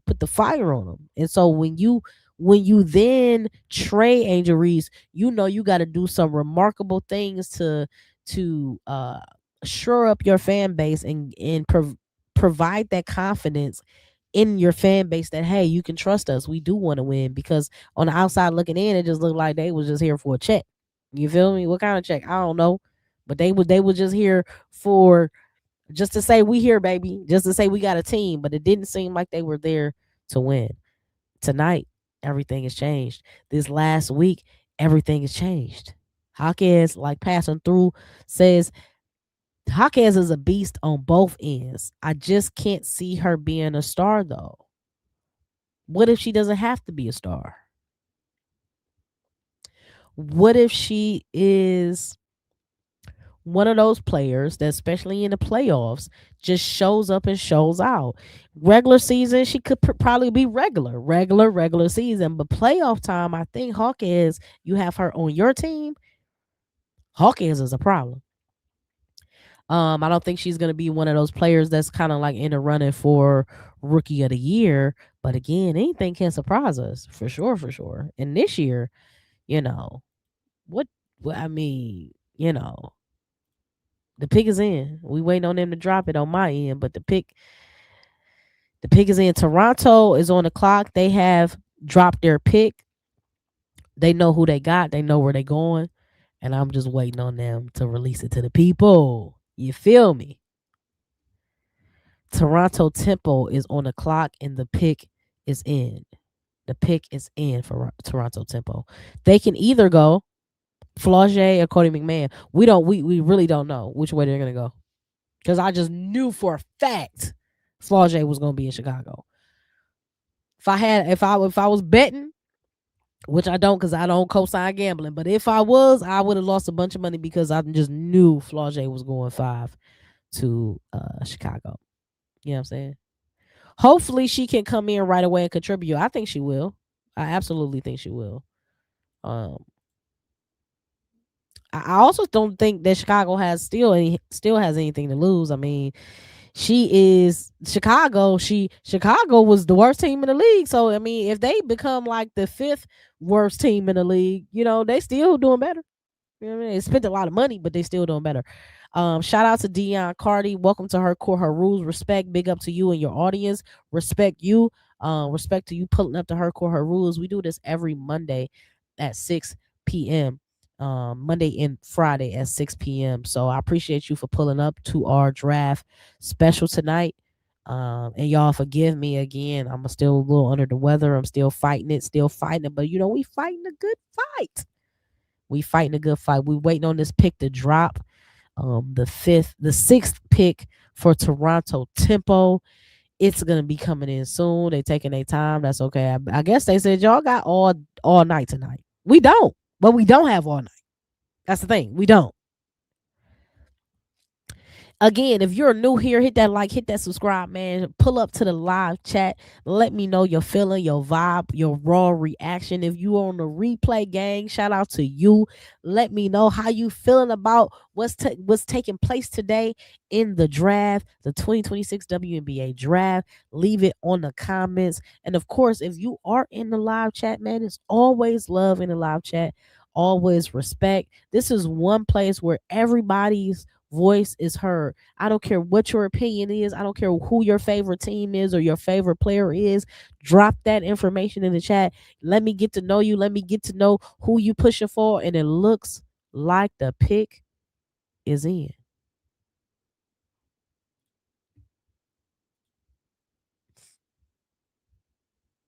They on the clock and the pick is in. Oh Lord. Toronto drafted Kiki Rice with their 6th pick. Toronto drafted Kiki Rice. Okay, again, we did our mock draft here. And who did I have going 6? And my mock draft, because y'all know I ain't bugging. I tell you who I had. We know I had Fudd 1, our fam 2. That was my mock draft on Friday. I had Lauren Betts 3. Okay. Or she could have went 4. That's fine. I had Flaujae 5. And I had Kiki Rice 6. So my 6th pick, Kiki Rice, is spot on. So shout out to me for knowing a little bit of something. Okay. And listen, at the beginning of the season, Kiki Rice wasn't even a top 10 draft pick. What?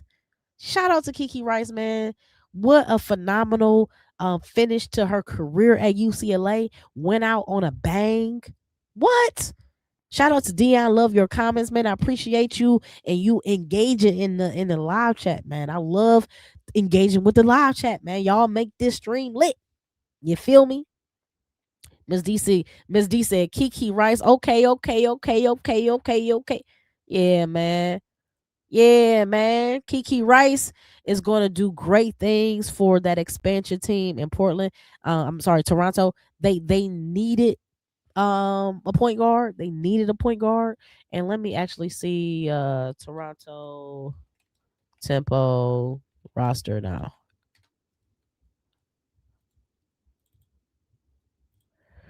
They needed a point guard because again, they got Nayara Sabali. They traded for Brittany Sykes, or Brittany Sykes signed with Toronto. Marina, she was drafted in the expansion draft. Okay, so they absolutely needed a point guard to assist with this plethora of talent. They have Christy Wallace, they got Lexi Hale, they got Julie Alamon. We know Julie Alamon plays point guard, but she ain't where she ain't like that. They got a Leonine in the expansion draft from the Aces. Yo, that's a phenomenal pick, yo. Passing through said that's a great pick. Kiki will be a starter in this league for a long time. She plays the game at a high level. She does everything well. She's patient. She doesn't turn the ball over that much. Um, she's gonna do great things. Um, wow. You think Miss D said Miss D came over here stirring the pot. Miss D said, "Let me stir the pot one time, one time." Miss D said, "Do you think Sanaya will get drafted before Flaujae?" Remember what Flaujae mom said. You know what she said? She said, "My girl, my baby beat the whole team. Ain't none of y'all better than her." I think Flaujae will get drafted before Tanaya Lasson. I do. I really do. In my draft order, I already had Flaujae drafted at 5, but it makes sense to grab the people who won the ring, right? Who ended their season on a high note, who ended their season in dominance, and quite frankly made the Gamecocks look bad. So when you go and draft Lauren, let's look at it. Lauren 3, I'm sorry, Lauren 4, Hawkins 5, Kiki Rice 6. I mean 7. Who goes 7? Gianna? Cause that's how I have it in my draft. I had uh Kiki, Gabriella, Gianna going. So they got Lauren, Hawkins, Kiki. So I feel like Gabriella it just to your point, D, I think that it's gonna be another Bruin that get drafted before a Tiger or a Gamecock. How about that? How about that? How about that? And the pick is in. We just wait on him to drop that thing. Drop it like it's hot. Drop it like it's hot. Drop it like it's hot. Drop it like it's hot. I wish we really could play music on the YouTube the way I really want to, because my musical ear, boy, I be dropping yeah, you feel me? I hope Raven or nor Tanaya goes to the Fever. I don't want that either for myself as a Gamecock fan. Hold on. Oh, the pick is in. And the pick is in. Hold on. Let me get it back on the screen. And the pick is in, y'all. So they got Ayana Martin. They got Ayana Martin. She went before the other Bruins, the Gamecocks. Yo, yo, I thought she would go later, like maybe 9, 10. I didn't think 7. We talked about Ayana Martin, right? We talked about her. She's a floor general.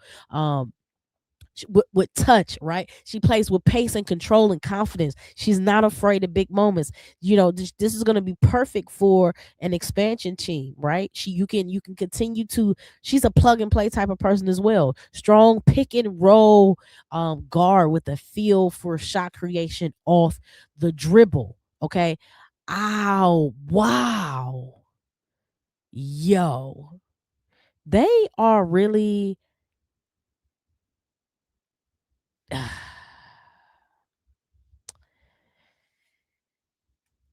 They really doing a big one today. I'm just gonna say they really doing a big one today with these draft picks, because I tell you they got me on the edge of my seat. But I told y'all whatever you thought was going to be the order, again, obviously we're not the GMs, and we're not in their mind, but and we have been speculating and predicting and reacting to trades and trying to figure out what they were going to do.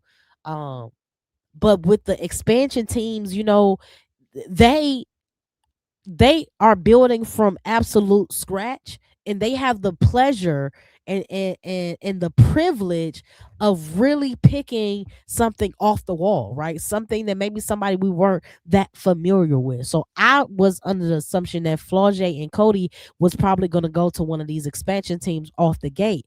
Now that you have the Valkyries on the clock, does that mean Flaujae falls to the Valkyrie? Not fall, but still draft. Does that mean that Flaujae goes to the Valks?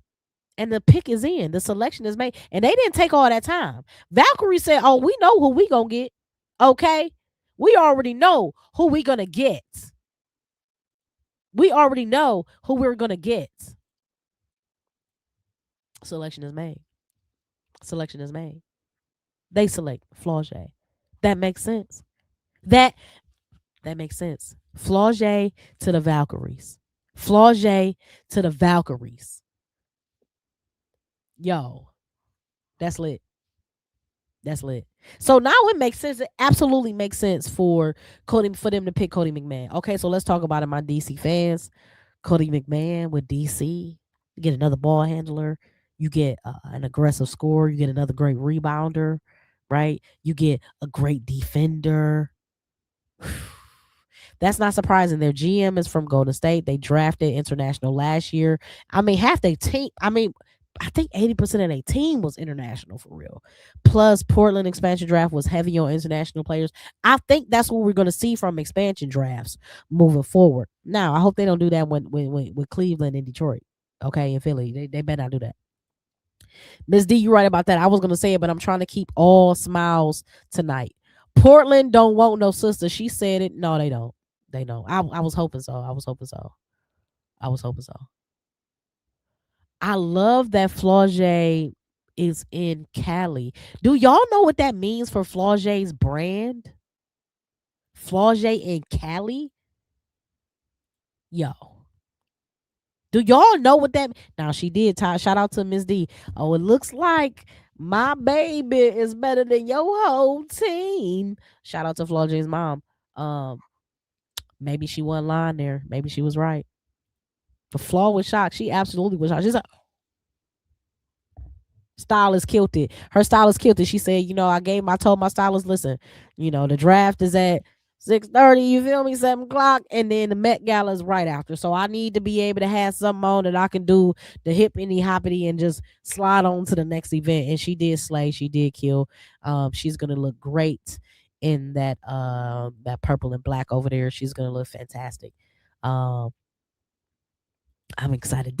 Are you not entertained? Are y'all not entertained with this draft?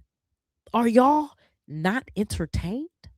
2 more minutes. The Mystics had to figure out what they want. I don't know why they waiting so long. Do they want Cody McMahon or do they want Nell Angloma? Who do they want? We talked about both of these players Friday, right? We talked about both of them, what they mean, what they can do to a franchise, how they can instantly improve a franchise overnight.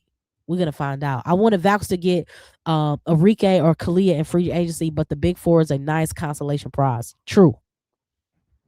True. And also with Enrique, I feel like she is a little loose with the ball. She kind of turned the ball over a lot. And I don't think she will be able to move the ball. They have a very fluid system with Veronica Burton and Caitlin Thornton. Then you have Flaujae in between them two, right? Learning from them. Yo. Yo. And then Salon. Oh my God. And Amy. Oh my God. Yo. The Golden State is going to the playoffs, and they're going to be a problem. They're going back to the playoffs, and they're going to be a problem. Last year they was our AFC, right? Didn't they have to play the Lynx last year without Kayla Thornton, if my memory serves me correct? So now they re-signed Kayla Thornton. They got, they pretty much lock in their core people from last year. Then you add Flaujae? I don't. Y'all, this has been a very exciting draft thus far. Very exciting draft. We are on the ninth pick. The ninth pick is going to DC. They've already drafted Lauren. They still have on the board Gianna. She's available. Cody McMahon is available. Raven Johnson is available. Nell Angloma is available. Tanaya Latson, Ashlyn Jackson, Marta Suarez. Well, we know they ain't gonna get another big. Medina Okot. You know what I mean? So there are some pieces available, and the pick is in. Drop that thing. Why don't ya? Go ahead and drop that. Drop it like it's hard. Drop it like it's hard. Let's go. Let's go. Let's go. Let's go. How Flaujae back in purple though? That's crazy. That's lit. That's lit. I love that for her. I do love that for her. On the clock, the pick is in with Washington, D.C. Who are they going to take? Is it Cody? Is it Nell and Gloma? I think they take Cody. I ain't gonna hold you. I think they take Cody McMahon. Give me Nell to the Mystics. She got 1B or second option on a championship team. Potential her year 4 or 5 is going to be amazing. Absolutely. Absolutely. I don't think you can miss, but I do think they need another kind of a creative guard. But Cody is one of those. I got a different love for her, man. I really do. I really do. Shout out to Ohio State. Shout out to the Buckeyes. You know what I'm saying? Watched her for a long time. Um, the pick is in. The pick is in. DC. Who are they going to get? Let's see. Let's see. Flaw's little brother is so cute. They are. They really are. They over there crying. I'm trying to tell you, I was over there. I told y'all before the draft. I'm over here getting my acceptance speech ready. I just want to thank my mama. Okay, I just want to thank. You know what I'm saying? You feel me? I was gonna get ready. I had my little outfit out, ironed it up. You know what I'm saying? And I was getting ready to make my way on somebody's live stream. I wouldn't mind seeing Cody to the Fever. Isn't Indy close to Ohio? Yeah, it's kind of close. She would absolutely fit well in Indiana for sure, absolutely, absolutely. On the clock is Washington. What they gonna do? What they gonna do? What they gonna do? Um, Indiana's that next pick. I think that Indiana might draft a big. I think Indiana might go ahead and get Okada something. I think. I think. But I also think they might get Raven. We'll see. Tonight, last time might fit in Indiana too. But we saying I just named all Gamecocks, right? But we don't want them to go there. We don't want them to go there. Oh, selection made. Okay, another Bruin. Another Bruin. Didn't we know that? Now see, when I did my mock draft, I didn't really, and then shout out to UCLA, and then my bad. I didn't even make a slide for her because to be honest, I still didn't think that she was gonna get drafted in the top 15. I really didn't. I really didn't. I really didn't. But here we are. Here we are. She had an incredible run, 2 years with UCLA, and uh that last game, I mean, she did a little bit of everything. She had a mean little block and then stare down. I was like, okay, that what we doing? That what we doing? So yeah. Hold on.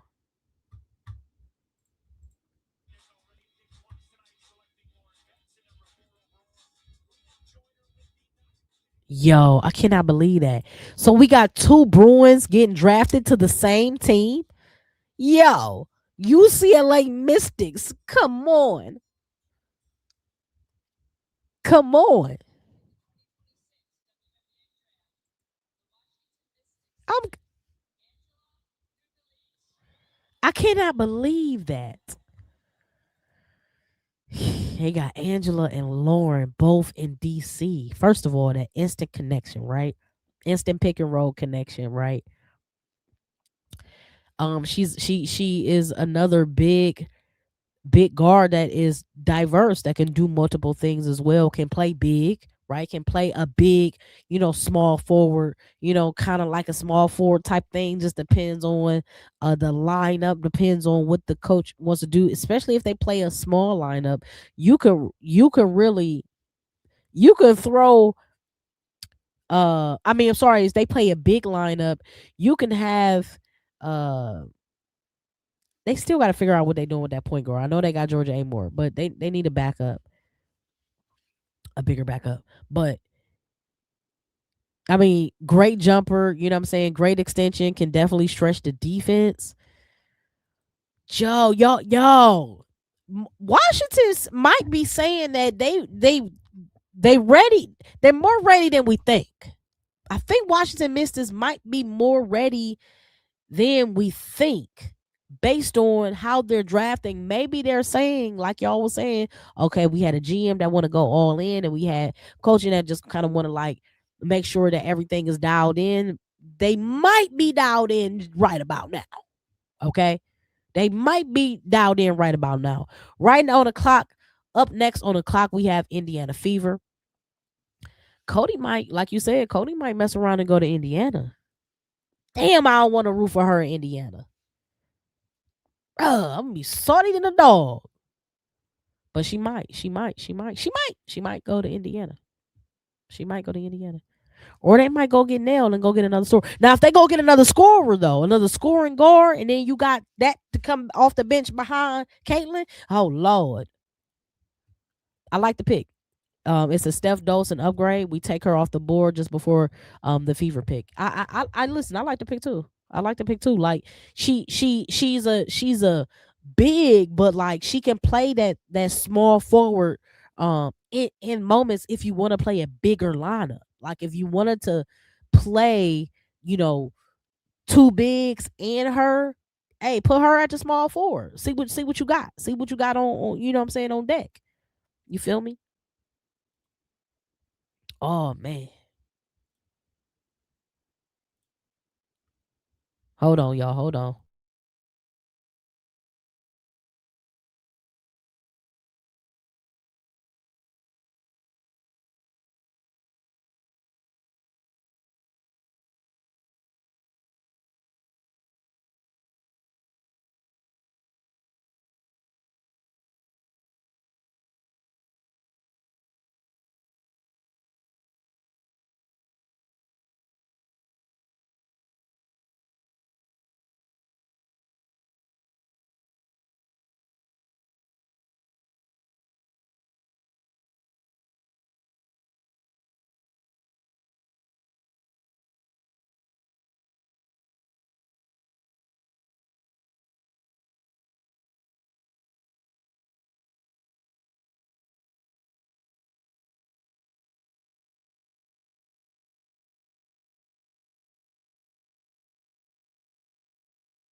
Okay, we back. We back. We back.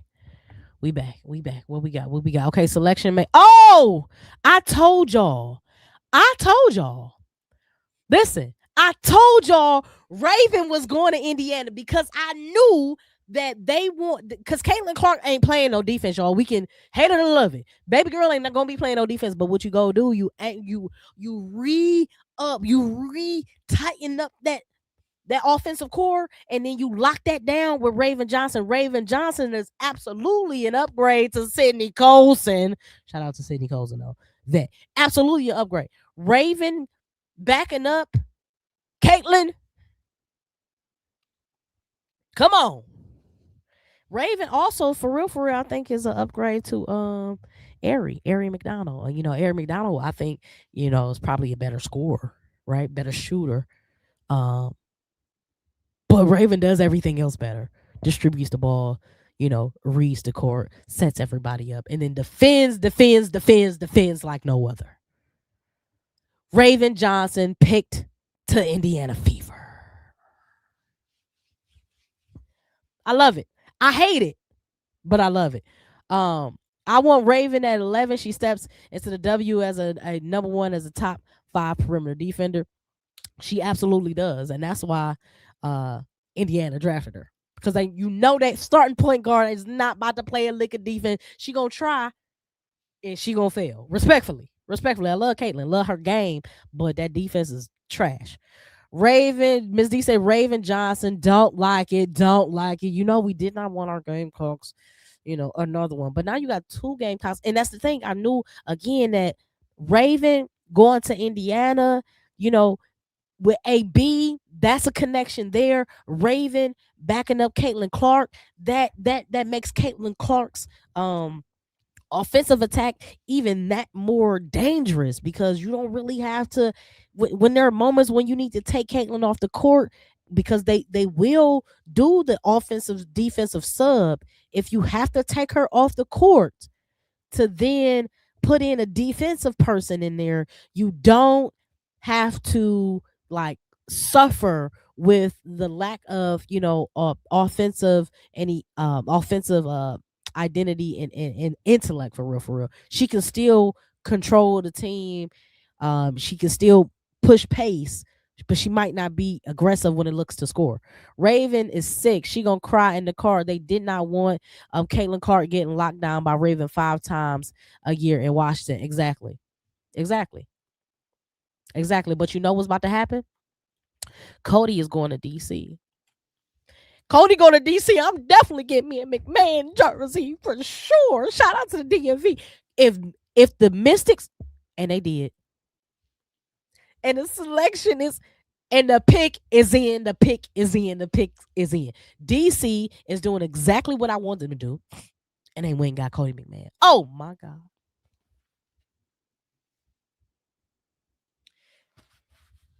DC gonna be an MFing problem this year. I'm trying to tell you. Washington made me mad not picking Raven. Y'all see, listen, everybody, somebody everywhere got their panties in a bunch today. Somebody everywhere is like, who stole my lunch? Because somebody is mad.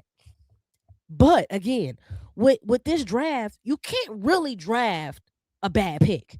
Not with this draft. The first round, everybody is good. Everybody. This ain't like before, where you had like, shout out to the Bree Halls and then where you had some people that be like, yeah. This is, everybody is good. I'm happy that Raven, Aaliyah, and Bree Hall. I'm happy. Yeah, the Gamecocks are back with another one. I don't like that she's playing behind Clark. But let's think about how Caitlin can help Raven in scoring. Imagine if just 5 to 10% of Caitlin Clark's scoring ability rubs off on Raven. Now, if you ever have Raven be a dominant scorer, a great shooter, on top of being one of the best guard defenders we've ever seen, the Gamecock, we got us a lot of Gamecocks in Indiana. They say UCLA Mystics, right? Miss D said UCLA Mystics, right? Is it South Carolina Fever? Okay. Jeremy said, Nas, you need to pipe down. This draft don't make no sense. It's not making no sense. It's not mathing. Hold on. Okay, so damn, I'm over here talking about this. They done already drafted Cody McMahon in DC. I gotta get my McMahon jersey. Gotta get that. Gotta get that. Ms. D said, I agree with you, Jeremy. It don't. Queen, the Lynx are not good because we don't need the player we are drafting.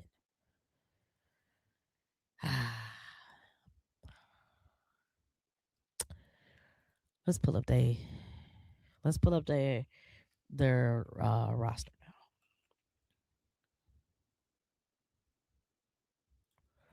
Let's pull up their roster now. Yeah. So the Lynx has Nia Coffey, Nafisa Collier. I'm just naming off the names that I do know. Natasha Howard, Kayla McBride, Olivia Miles, They still have Jalen Sherrod. They have Courtney Williams. You wanted them to go all fam or Lauren Betts. I get it. You know what I'm saying? I get it. They don't have a center, but maybe something else is up their sleeves. Maybe they're thinking like, I mean, Natasha Howard played a bunch of center minutes. Maybe they say Natasha Howard is, or we want a veteran center. We don't want another a young center. We also want a scoring center. They had the defensive player of the year. And they traded her. And remember, I said last year right here on her court, her rules, that was a joke. It should not been a no code DPOY, because for why? You can't tell me she's a better defender or the same type of defender as Asia Wilson. You smack your mama. You can't tell me that. If she was the same type of defender of Asia Wilson, she would still be in a Lynx jersey. She's not. She's in a Dallas Wings jersey. So, you know, I understand what you're saying. They didn't necessarily get what they need, but maybe they are reimagining what this new look Lynx is gonna look like. Even though it has three of the same people with Courtney, McBride, and Nafisa. You know what I'm saying? 26 seconds left, and we got to figure out what Connecticut is going to do. Connecticut is about to be formerly known Connecticut, and it's about to be the Houston. Are they going back to the comments? Are they going back to the comments? I think so. Look on the good side. Raven will finally get the national attention she deserves. All the hate gonna turn into cheers now. Absolutely, absolutely. The world was taken aback with the greatness of Aaliyah Boston, and she improves year over year. Now you have Raven next to one of the best scoring point guards we've ever seen in Caitlin. Shh. I love me some Cody McMahon though. She got the mentality of a winner, and she can for sure be a 20-point scorer in the league one day. Absolutely. I think she might this year. Okay, you heard it here first. Cody McMahon might potentially, I believe, be in the running for rookie of the year this year. She has nothing to lose and everything to gain. The Mystics are going to be better than what the people think. Okay. And Cody is she was WNBA ready last year. She got the physique of somebody who was 4 or 5 years in, right? She's got the strength of your grandmama now. You know that grandmama strength is strong, right? Grandmother put you over that knee, it's over with. So, yo, what they pick is on the clock right now. On the clock right now, obviously, is Connecticut, and they're yeah. Can some team call and get Raven off the damn fever, please? Hey, y'all.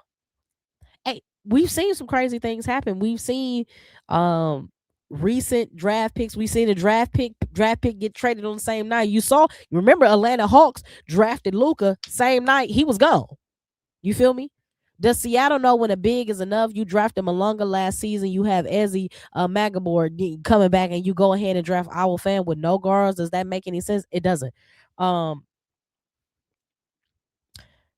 Obviously, moving off of NECA, I felt like they might try to go and get a big, but I thought that they needed more than anything was a point guard. You know what I'm saying? But they did get Natisha Heidelman, and I forget what other guard they got. Yes, Shakira Austin is still with Washington. She re-signed with Washington. Washington matched Toronto's offer.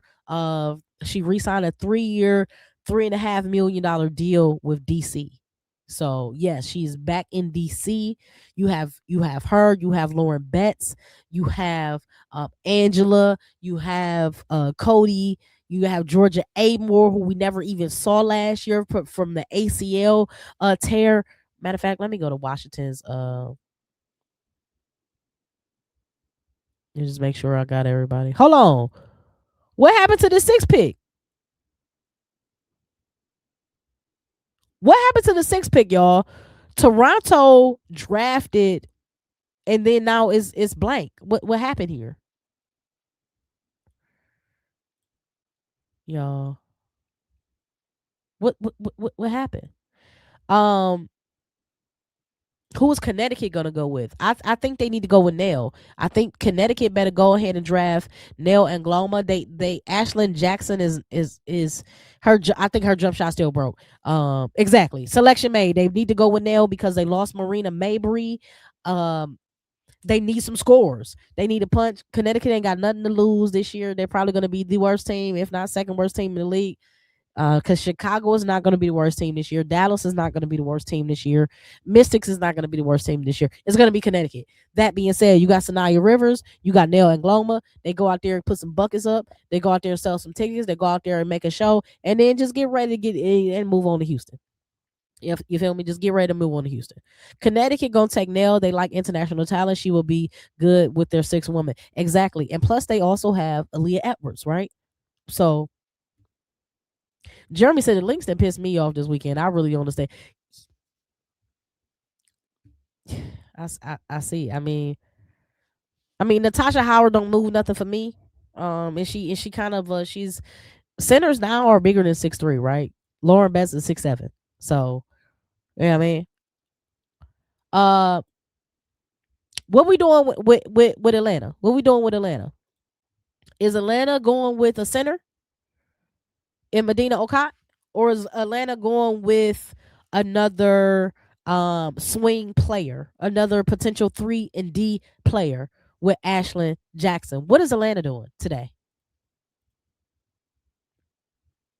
Let me go to Atlanta Dreams roster. Oh, they got a lot of time on the clock. Hold on. Before I go to Atlanta Dreams roster, let me go to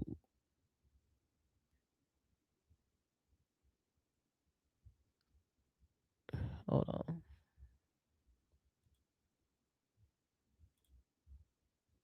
Medina or Tanaya Latson. You saying is going to Atlanta. Olivia Miles will have a phenomenal rookie year. My pick for rookie of the year. You got Olivia Miles. Olivia, well, listen, she's going. She might. Olivia Miles this year might lead the league in assists. She's on a team with Kayla McBride and Nafisa Collier, right? And Natasha Howard ain't no slouch either when it comes to scoring. So, Olivia Miles can absolutely lead the league this year. Now she's gonna have a race with Caitlin because Caitlin, definitely can put up assists, right? And a healthy Caitlin, we ain't seen that in a long time. So Atlanta will have to take Tanaya or Janaya swing for the fences. Yeah. Um. Why is it not getting me to teams? Hold on, Atlanta.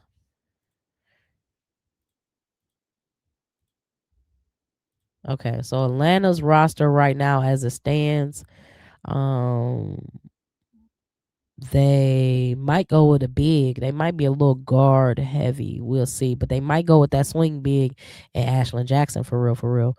Because right now what they have Jordan Canada at the 1, Alicia Gray at the 2, Ryan Howard at the 3. They have Nas Hillman coming off the bench as your 6th woman. They have Brianna Jones as a forward. They have Angel Reese as a forward. They have Shatori Walker Kimbrough, another guard. Tahina Papa, we know she's backing up Jordan Canada. So they and they did sign Sika Cone. They probably gonna go Ashlyn Jackson. I think they might go Ashlyn. I'm not mad at Latson though. Um, but I think by them drafting Pow and Latson is kind of similar. Um, and I don't think Latson is as poised, but we shall see. They got 40 seconds to find out. Jeremy said Latson would be good in Atlanta. Miss D obviously thinks that Latson should go to Atlanta. Passing through said Latson should probably be at Atlanta as well. I'm trying to be positive and look at the bright side, but dang. When you have your mind made up of what you want to happen, especially us having our favorite teams, we all are unofficial GMs for our favorite teams. The Aces, I don't have to micromanage them as much, but I was a little perturbed about the re-signing of Kirsten Bell. I was perturbed. But what can I do? What can I do? But just sit there and watch her not do much. Okay, the pick is in Medina Okai. Medina Okai. I thought so. I really thought so. Here's why. Let me put the roster of Medina Okai drafted. Okay, drafted to Atlanta with the 13th pick. Okay. So far, there are two Gamecocks that are off the board: Raven Johnson, Medina Okai, in that order. Right. Let's look at Atlanta's roster real quick. This is what we're looking at. And again, they don't really have a true center. Angel Reese is a point forward type. Um, Brianna Jones is a power forward, scoring power forward. Now they draft a center that only got to focus on doing center things. Rebound, block, okay? Rotate defense. Okay, that's exactly what Medina Okot does well. What we saw in the postseason is that Medina Okot can get choked up on scoring. So, don't force her to do all that. Flaujae to Golden State, I like that for her. I love that for her. I love that for her. I love that for her basketball career. I also love that for her music career. I love that for her fashion career. It just makes sense. Her in California in general makes a whole lot of sense. Um, right now, next on the clock is Seattle. Next on the clock is Seattle. The best available for Seattle is Ashlyn Jackson. The best fit for Seattle per ESPN is Gianna Neepkins. Okay. Um, I think Seattle goes Neepkins. I think Seattle goes Neepkins. They have a little under 3 minutes before they need to make up their mind. I think Seattle goes Neepkins. Let me get back to Seattle's roster.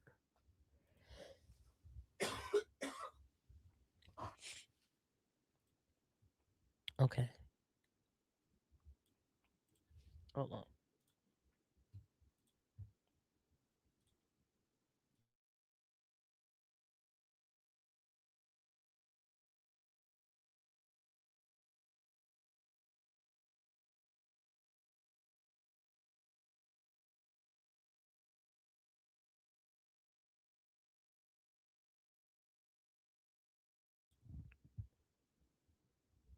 Okay. So passing through says Medina pick shows me that Bree Jones will be the first player to go when the salary cap ain't capping no more. Um, I just think that Medina needs time to develop her offensive game. And what better way to do it than not having to be relied upon heavily? And you let Angel, you let Bree, what I'm saying, you let Nas Hillman come in and give you those, big person minutes from, your front court between your small forward and your center. Um the pick is made. Damn, hold on. Hold on.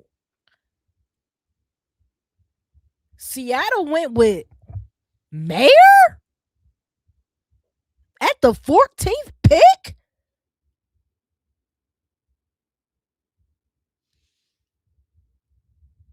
I need a drink of water. What in the Sam Helly? I did not see that coming. I did not see that coming. Look at these last few picks. Connie McMahon, 11. Okay. Nell Angloma, 12 to Connecticut. 13, Medina Okot to Atlanta. I think that's great for Medina. She needs time. She's not a starter. Mayer. Tiana Mayer to Seattle. Now, Seattle needs a guard, right? I'm pulling up Seattle's roster right now, right? Lexi Brown is a guard. She's 31. We ain't seen Lexi Brown get significant minutes in a while, so we don't have to worry about that. Zaya Cook never really got any love. She played some minutes when she was in LA. but she never really got no love here in Seattle. Now they have a different coach. We shall see. They drafted our fam center, Letitia Heidemann. We know that was on a trade. Um, they still have Jordan Hurston. They have another center in Ezzy. Dominique Malonga. Ezzy is going to be your power forward. They traded and got or signed Jay Melbourne from DC. They still got Tiffany Mitchell, former Gamecock, absolutely. They still got Samuelson from UConn. You know what I'm saying? Um, and then they got Erica Wheeler. So I'm just surprised. I'm very, very surprised. Are y'all surprised? Mayor not Latson, what exactly? I'm trying to. So this just goes to show y'all that Latson stunk up the place this year. To be honest. Oh wow, and Connecticut made it real easy on us. They said, "Oh, we going to get Neepkins." Period. We are going to get Neepkins. That's what Connecticut said. Let me see what Connecticut's roster now should look like. That's the first round, y'all. The first round is down. The first round is down. Mayor is Rory Harmon, but with WNBA size. Too much talent on the board to go with Mayor here. Exactly. I think Mayor had moments where she can score and she can, show that she can definitely hit the three and she looks for her shot more so. But that ain't really her Tito. Let's look at this Connecticut roster now. The Connecticut drafted Neekins with the 15th overall pick. I told y'all, but what did I say?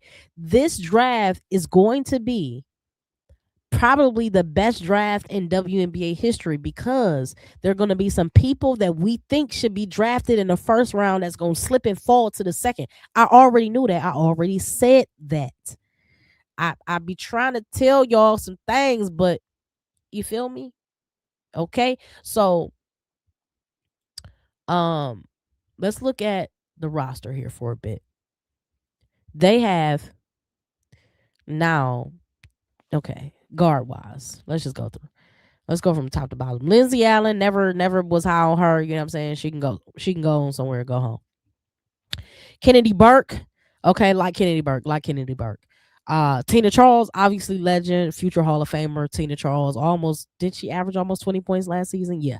Aaliyah Edwards, come on. Brittany Griner, we know that she signed to Connecticut too. Now they got two big old centers down here, Tina and Brittany, whatever. Bria Hartley, we know that some of us don't like Bria Hartley because we didn't like that foul she had on Angel Reese this year. Remember, she pulled her hair a little bit. We didn't like that. Layla Lacan, you know what I'm saying? Great player as well. Diamond Miller. I think Diamond Miller, this should be a breakout season for Diamond Miller. Diamond Miller has to have a breakout season.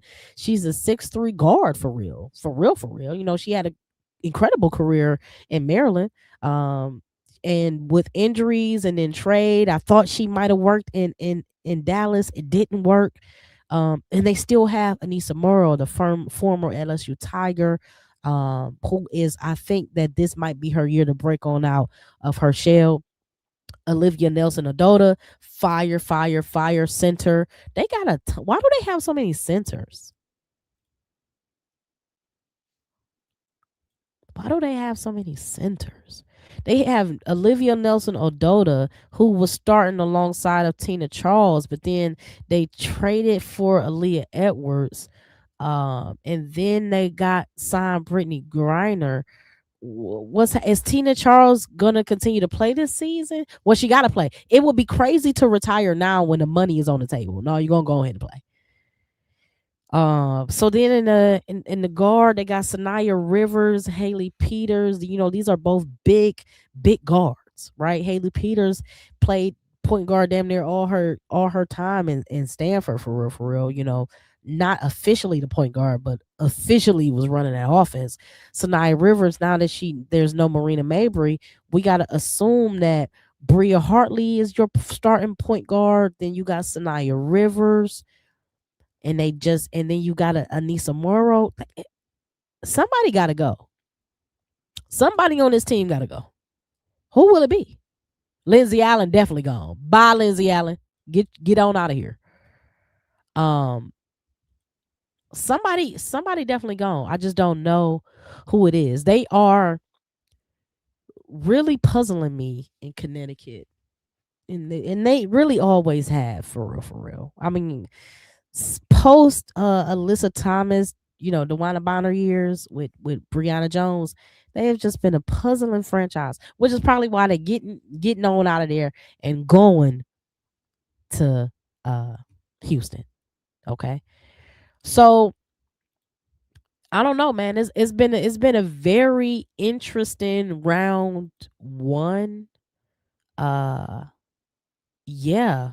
Let's recap round one real quick. Let's recap round one. First and foremost, we know who went number one. AZ Fudd drafted number one to Dallas. We knew that. We knew that. We knew that. Um, then here's the rest. Here's the rest. Olivia Miles, number two to Minnesota. Number three, Seattle took our fam. Number four, Mystics took Lauren Betts. Number five, Chicago took Gabriella Hawkins. Number six, Toronto took Kiki Rice. Number seven, Portland Fire took Ayana Martin. Number eight, Golden State Valkyries took Flaujae Johnson. Number nine, Washington Mystics took Angela Duglachik. I think I said that her last name right. I got a cold, so everything sounds crazy. Number 10, Indiana Fever takes Raven Johnson. 11th pick, Mystics, they take Cody McMahon. Shout out to y'all. While y'all here, man, recapping this draft with me, that first round, make sure y'all hit that like, hit that subscribe, man. We are on the road to 1,000 subscribers, so all engagement on this channel is much appreciated. I appreciate y'all for pulling up and rocking with me for this 2.5 hours for this special WNBA draft live episode.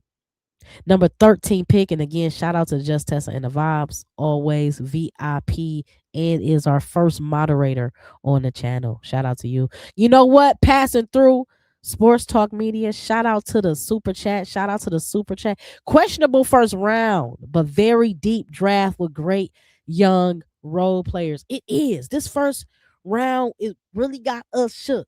Okay? Shake and bake. We're shook out here. I'm gonna ask you this passing through. Shout out to you, and again, shout out to your super chat.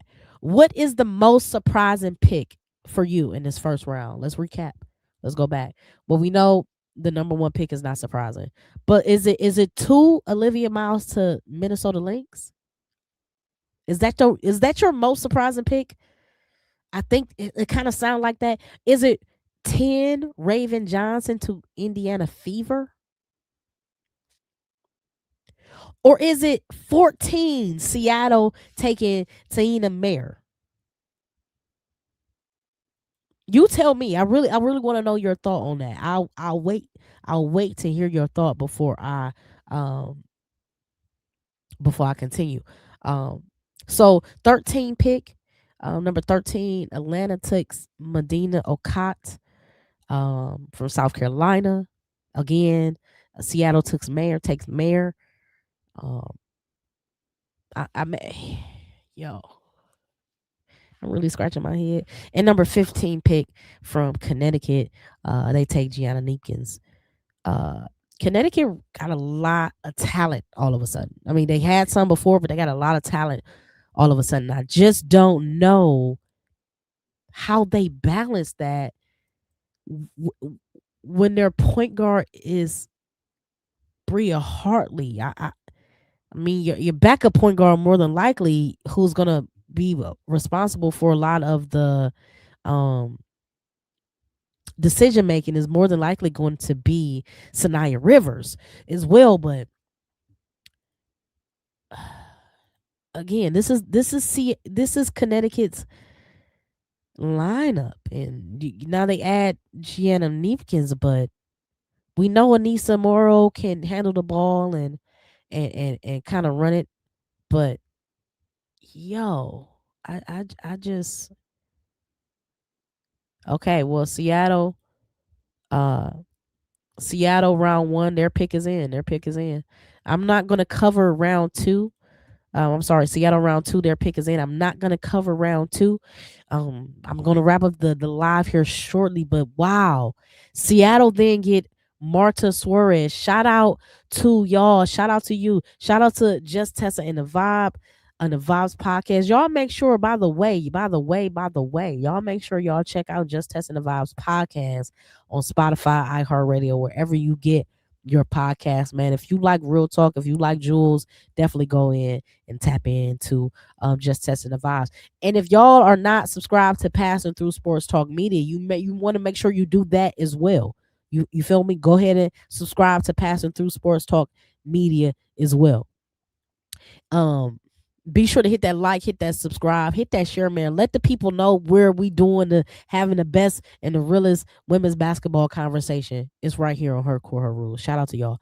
Uh, Angela to the Mystics at 9 I was surprised by it, but a great pick nonetheless. You know, the Mystics gonna turn up this year. And I'm happy for her. Shout out to the DMV. She is a true Swiss Army knife, a two-way player as well. Absolutely. How can you go wrong? How can you go wrong? The second round, Portland probably going to draft Tanaya Latson. Portland may draft Tanaya Latson. Again, make sure you hit that like, hit that share, hit that subscribe, man.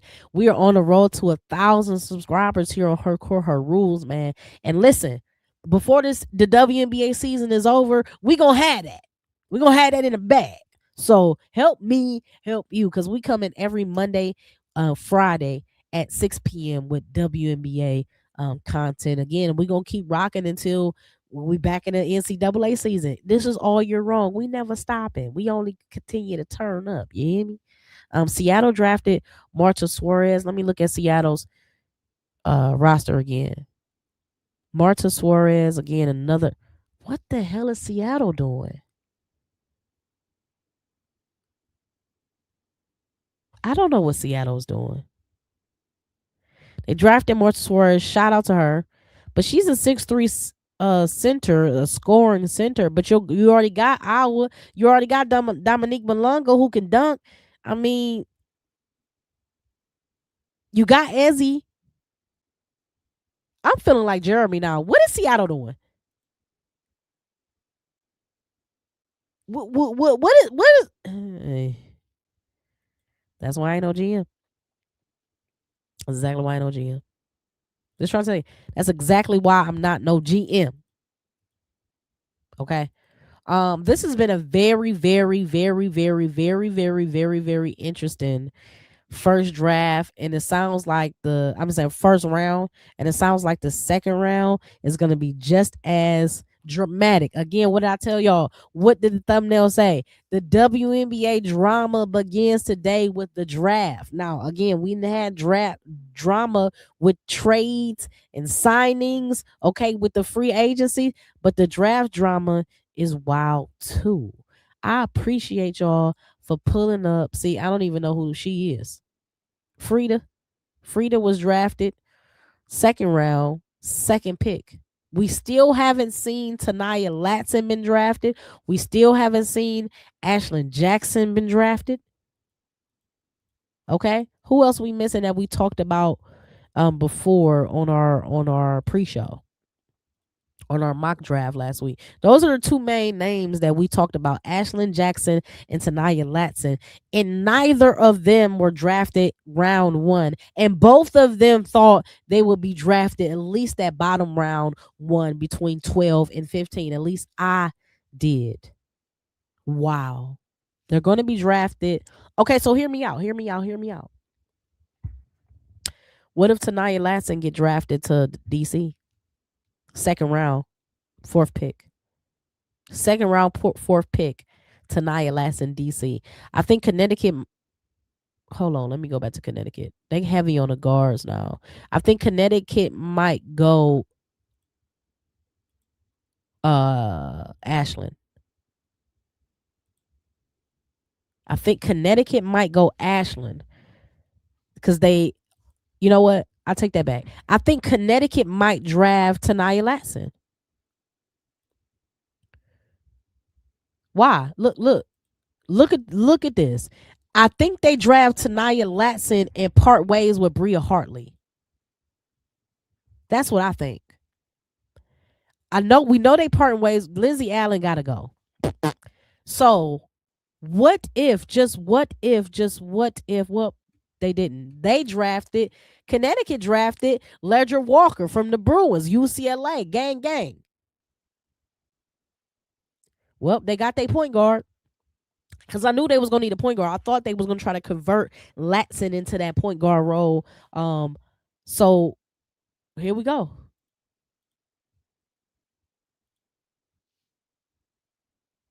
What you just say? Breaking effing news. Flaujae was traded to Seattle for Marta Suarez.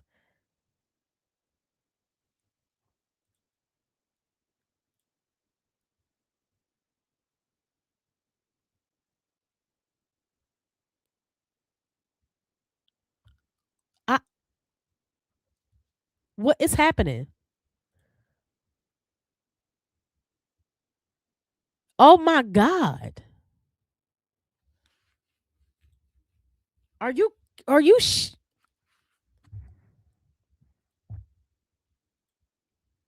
I I might have lost some words.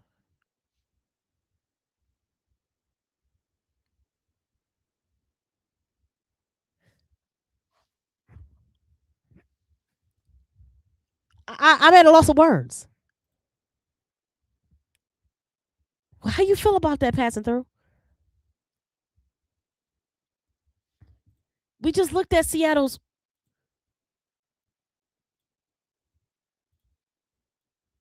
So for sure Lexi Brown gone.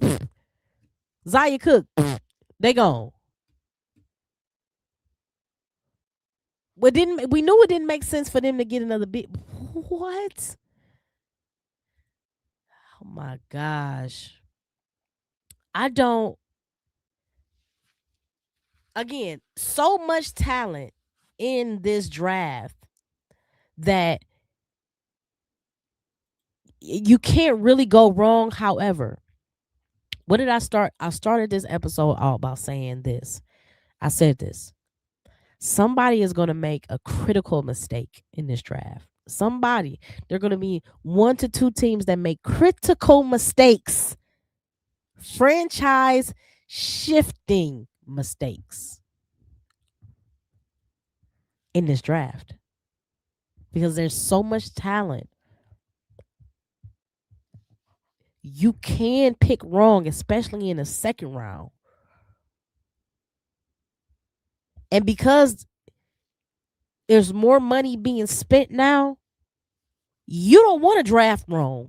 You didn't want to draft wrong before, but you can waive a player, you can cut a player, and not really, you know what I'm saying? You ain't, because these contracts weren't secured. Now everything locked in now. I am bamboozled. Shout out to y'all for pulling up and watching her core her rules this evening, man. The draft has had my mind. I don't know what to think right now. I don't know what to think. The only thing that we knew for sure that was happening in this draft, almost for sure, Cassandra Prosper. Now here's the thing. She y'all. Now Prosper, bombed in the tournament. Definitely when Hannah Hidalgo needed her most, right? However, she didn't even say she was going to go to the draft until after. This was not really in conversation all year round. Okay, then they get put out and she like, I'm going to draft. And now Prosper is in DC.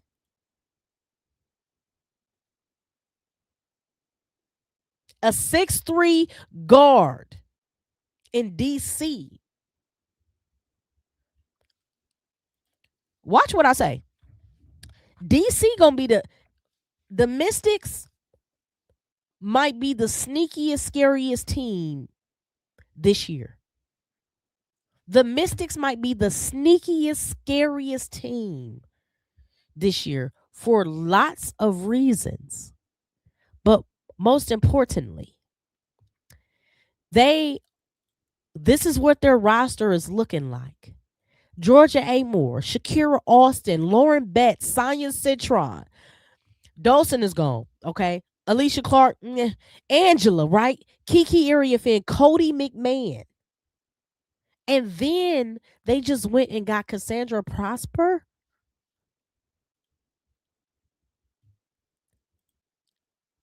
DC could be the third best team in the East right now.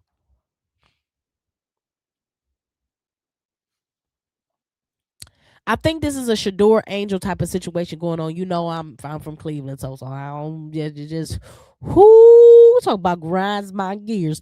Angel type of situation going. Let's humiliate and humble the young black athlete with power and influence, but it's gonna work out in Big Four's favor, though. It absolutely will. Absolutely will. It always does, doesn't it? Oh, revenge! The taste of revenge is so sweet, like nectar. Okay, okay. I didn't know Prosper was 6'3", and it really makes me mad. Why you was big for nothing in the tournament though? Why you wasn't doing what you needed to do? Why was you not helping Hannah like that then? 6'3", boy, I tell you. So Mystics drafted Lauren Betts, Angela, Cody, and Cassandra.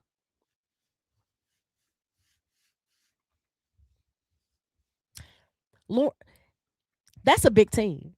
Big, tough, aggressive, strong, defensive minded team.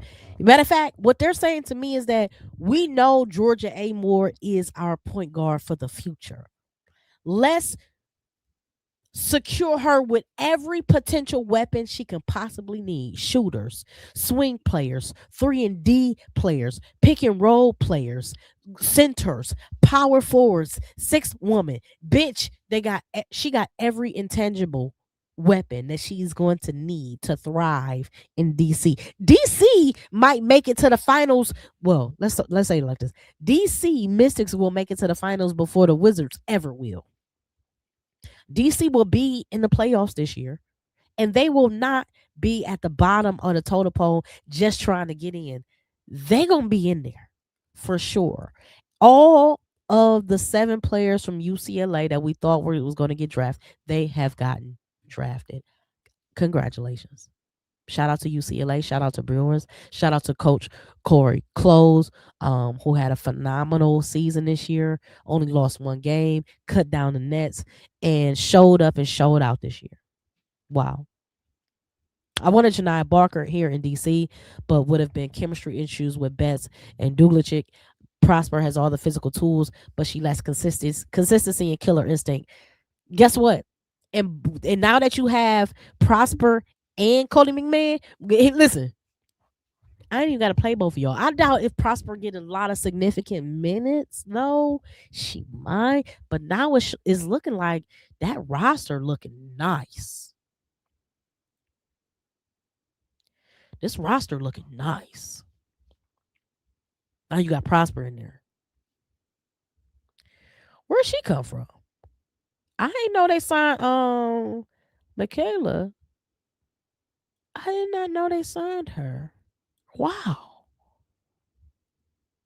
So that more than likely means like Lucy Olsen, and she ain't been in the league long. She 22. So Alicia Clark is gone, right? Um no, she might be there just for veterans sake. Plus, Alicia Clark helped the league get the CPA. So you gotta keep her, you know what I'm saying? Play nice. Stephanie Dawson, she already gone. We already know that.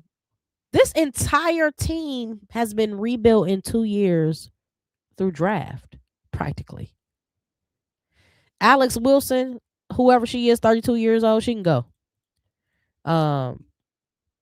Madison Scott. Remember, Madison Scott was low key like the face of Ole Miss last year. So, wow. I am Yo, it's been a great night, y'all. It has been an absolute great night. Prosper will take a development slot for sure. For sure. I'm like, she don't seem like she gonna get some pick some PT this year. Uh yeah. Sparks is on the clock. Now Sparks can mess around and take Latson. You might have Kelsey Plum and Tanaya Latson. You feel me? Oh, didn't mean to do that. You get Latson. Yo, who yo.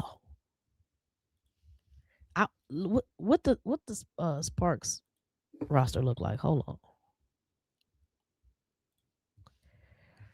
And I'm gonna wait till this fifth pick come in, and then I'm gonna slide on out of here, y'all. Okay, so they got some work to do. Look at hold on.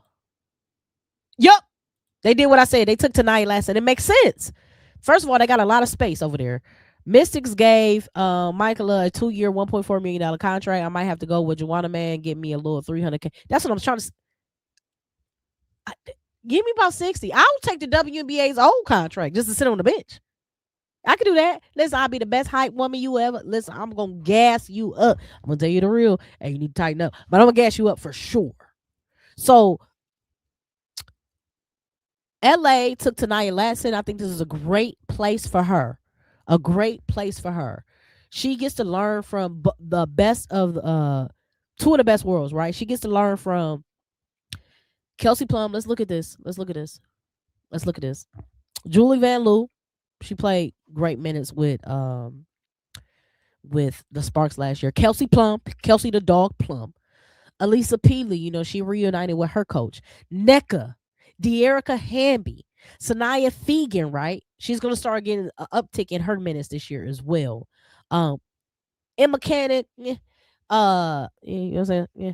Veteran also, shout out to her. Ray Burrell. We know Ray Burrell is who she is, but we know her bag is deep. Her finishes, her touch around the basket, incredible. Cameron Brink, she's going to have a great season this year, right? Injured last year, played a couple games, but Cameron Brink. And then you got Ariel Atkins. So now you add Tanaya Latson. Plum got now, but Tanaya got next. And because Plum only signed a 1-year deal, Plum might mess around and come back to the Aces next year. I'm just saying. I'm just saying. I'm just saying. I'm just saying. I'm just saying. But Tanaya Latson. Now we just need LA to do and play the people, because some people have been drafted, like Zaya Cook was drafted to LA, and it just you know what I mean. Now, granted, coaching was different, everything was different back then, but yo, you kind of got a little Kelsey and Tanaya, just a little bit, not as much, dog, but you still got that offensive powerhouse, right? That microwave scorer, not on the same level. Again, Kelsey Plum led the NCAA in scoring at one point before that record was broken, right? But tonight, Latson never came close to breaking it. So shout out to her. You get to learn from one of the best scorers ever, and Kelsey Plum. Man, boy, I tell you, it's been a great draft night special with y'all, man. I really appreciate y'all for rocking with me all night, man. We've been jugging for what's this little after 6, right? 6:15, something like that. Um it's gonna be a great season. I appreciate y'all. Keep pulling up, pull back up Friday at 6 p.m. We're gonna start to piece together all these new acquisitions, between trades, between drafts. By Friday, we will have all 3 rounds out, and we can really start to imagine and really create this new reimagined WNBA with more roster spots, training and development spots, with bigger paydays, bigger brand endorsements. Asia 2s is coming out soon. I gotta cop that, because I ain't like the Asia 1s for real. I'm not gonna hold y'all. We're gonna have Caitlin Clark's shoe gonna be dropping. I'm sure we're gonna have another Angel Reese shoe dropping soon. Yo, long story short, women's sports is rocking. Women's basketball is the best place to be on the planet. And the best place to support women's basketball and discuss women's basketball unfiltered, no bias, no judgment, just raw basketball, and bring your thoughts, bring your ideas, bring your opinions, because it's all valid. It's right here on Her Core, Her Rules. I'm trying to tell y'all. All y'all are appreciated. I appreciate everybody for pulling up, for hitting that like, for hitting that share, for getting into the comments, for also hitting that subscribe, man. We are on the road to 1,000 subscribers, and I'm excited to get there. We're going to get there real soon. And when we do, we're going to turn all the way up. Y'all know each and every episode is powered by none other but the illest lifestyle brand on the map. That's Free Your Lens. Learn all about us at freeyourlens.com. And again, we about to start redropping merchandise because Free Your Lens is a lifestyle / apparel streetwear brand. And I took a break on creating merch because I wanted to create y'all great content. And now we about to bridge the gap and bring both worlds together. So stay locked into the channel. Turn that notification bell on. If y'all didn't know, we went live before the live today. I gave y'all 2 lives today. One, I made a couple t-shirts because I was anxious. I didn't know what to do. And then we did the live here for the draft. So mayor before last in is dirty work. I must admit. Dirty work. Team don't even make it to the Elite Eight. What? Dirty work. I must admit, Miss D, I must admit. So y'all make sure y'all pull up. We're gonna talk all about it. We're gonna kind of put these rosters together. We can dream about and predict who is going to be what and what teams are going to be where in the WNBA as it relates to competition, as it relates to playoffs, right, in the East and the West. What teams do we need to be looking at? What teams need to be on our alert for underdog teams to make a wave this year, right? Early. I'm saying DC is going to be a hitter this year, early, right? One game away from the playoffs last year. Now they didn't leveled up about 3 times this year with just in the draft alone. Y'all, we're gonna talk about it. Y'all pull up every Monday and Friday at 6 p.m. Man, we on the road to 1,000 subscribers. So if you late, you're never too late to hit that subscribe on your way out. Man, y'all already know what time it is. It's your girl Naja Lee. Y'all know to sign out. Peace and freedom, and I'll see y'all on the flip.